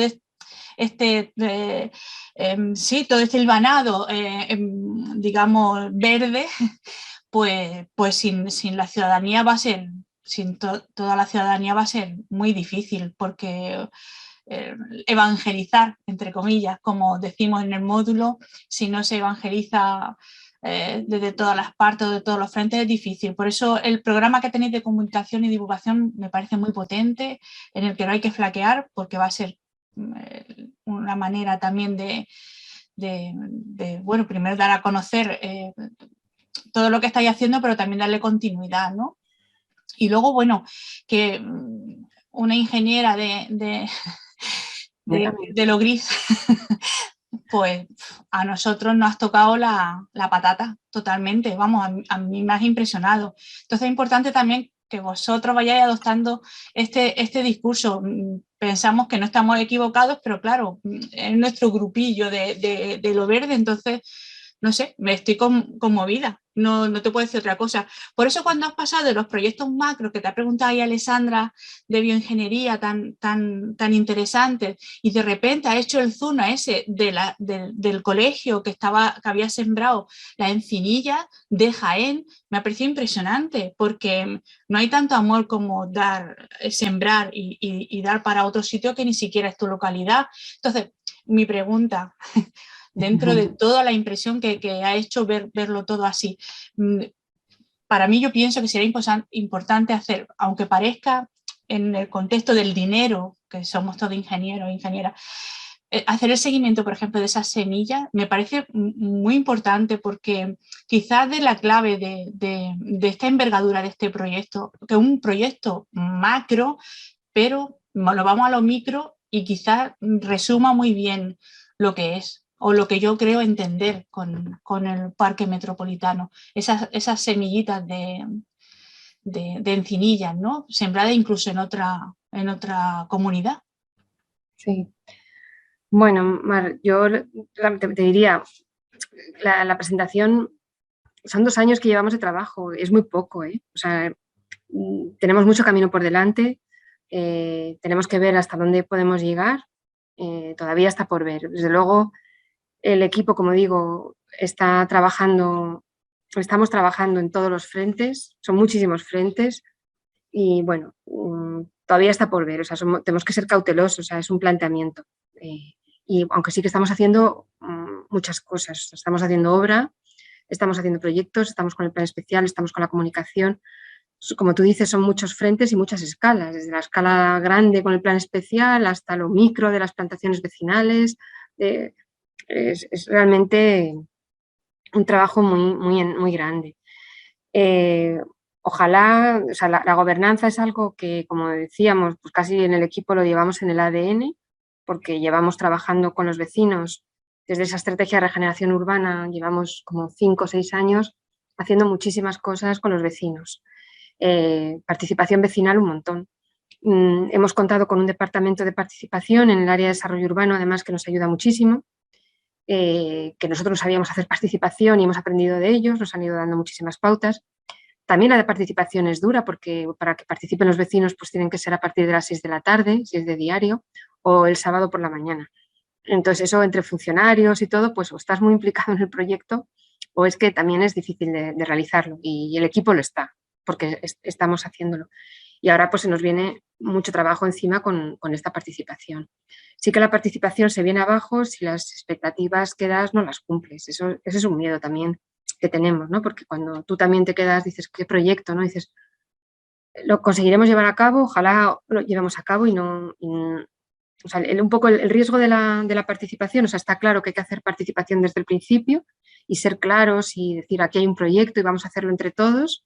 Y de hecho con el Manzanares hay una expectativa, vamos a tener ya el próximo fin de semana ya reuniones sobre el proyecto del Manzanares, en enero más, y porque son un movimiento asociativo muy reivindicativo desde siempre y muy activo.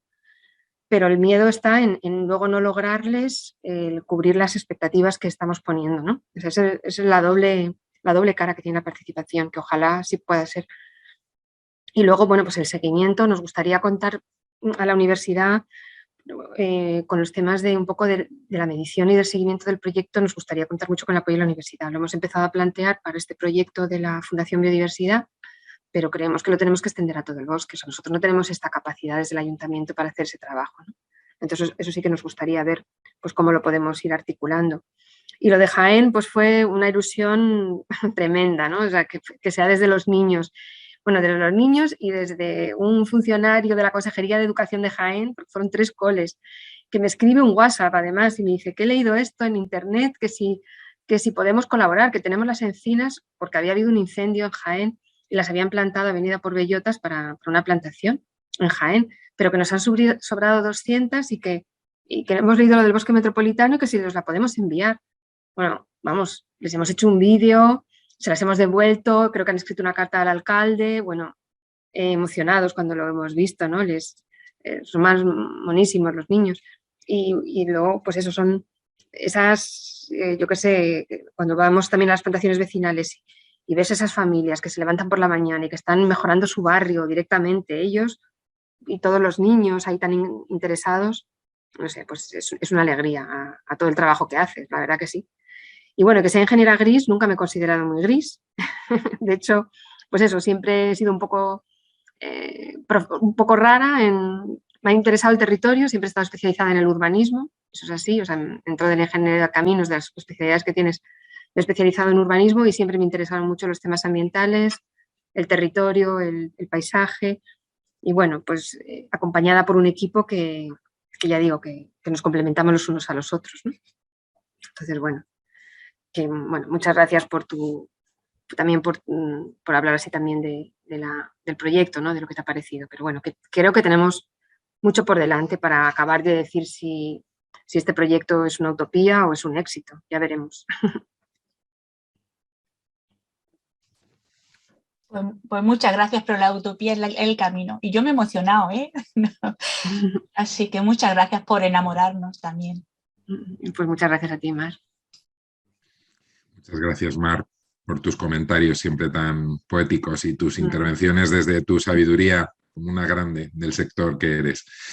Bueno, si alguien tiene alguna preguntita más, este es el momento, porque no siempre vamos a tener la suerte de tener a Silvia, aunque nos gustaría, ya te lo digo ahora, ya que esto es público, pues que vinieras todos los años al máster a contarnos un poquito cómo va avanzando, porque este proyecto pues habrá que ir viendo su seguimiento. Pero bueno, al margen de esta pequeña encerrona, si tenéis alguna preguntita más, pues es el momento, y si no, pues nos tendremos que ir al descanso, que luego seguirá la siguiente charla.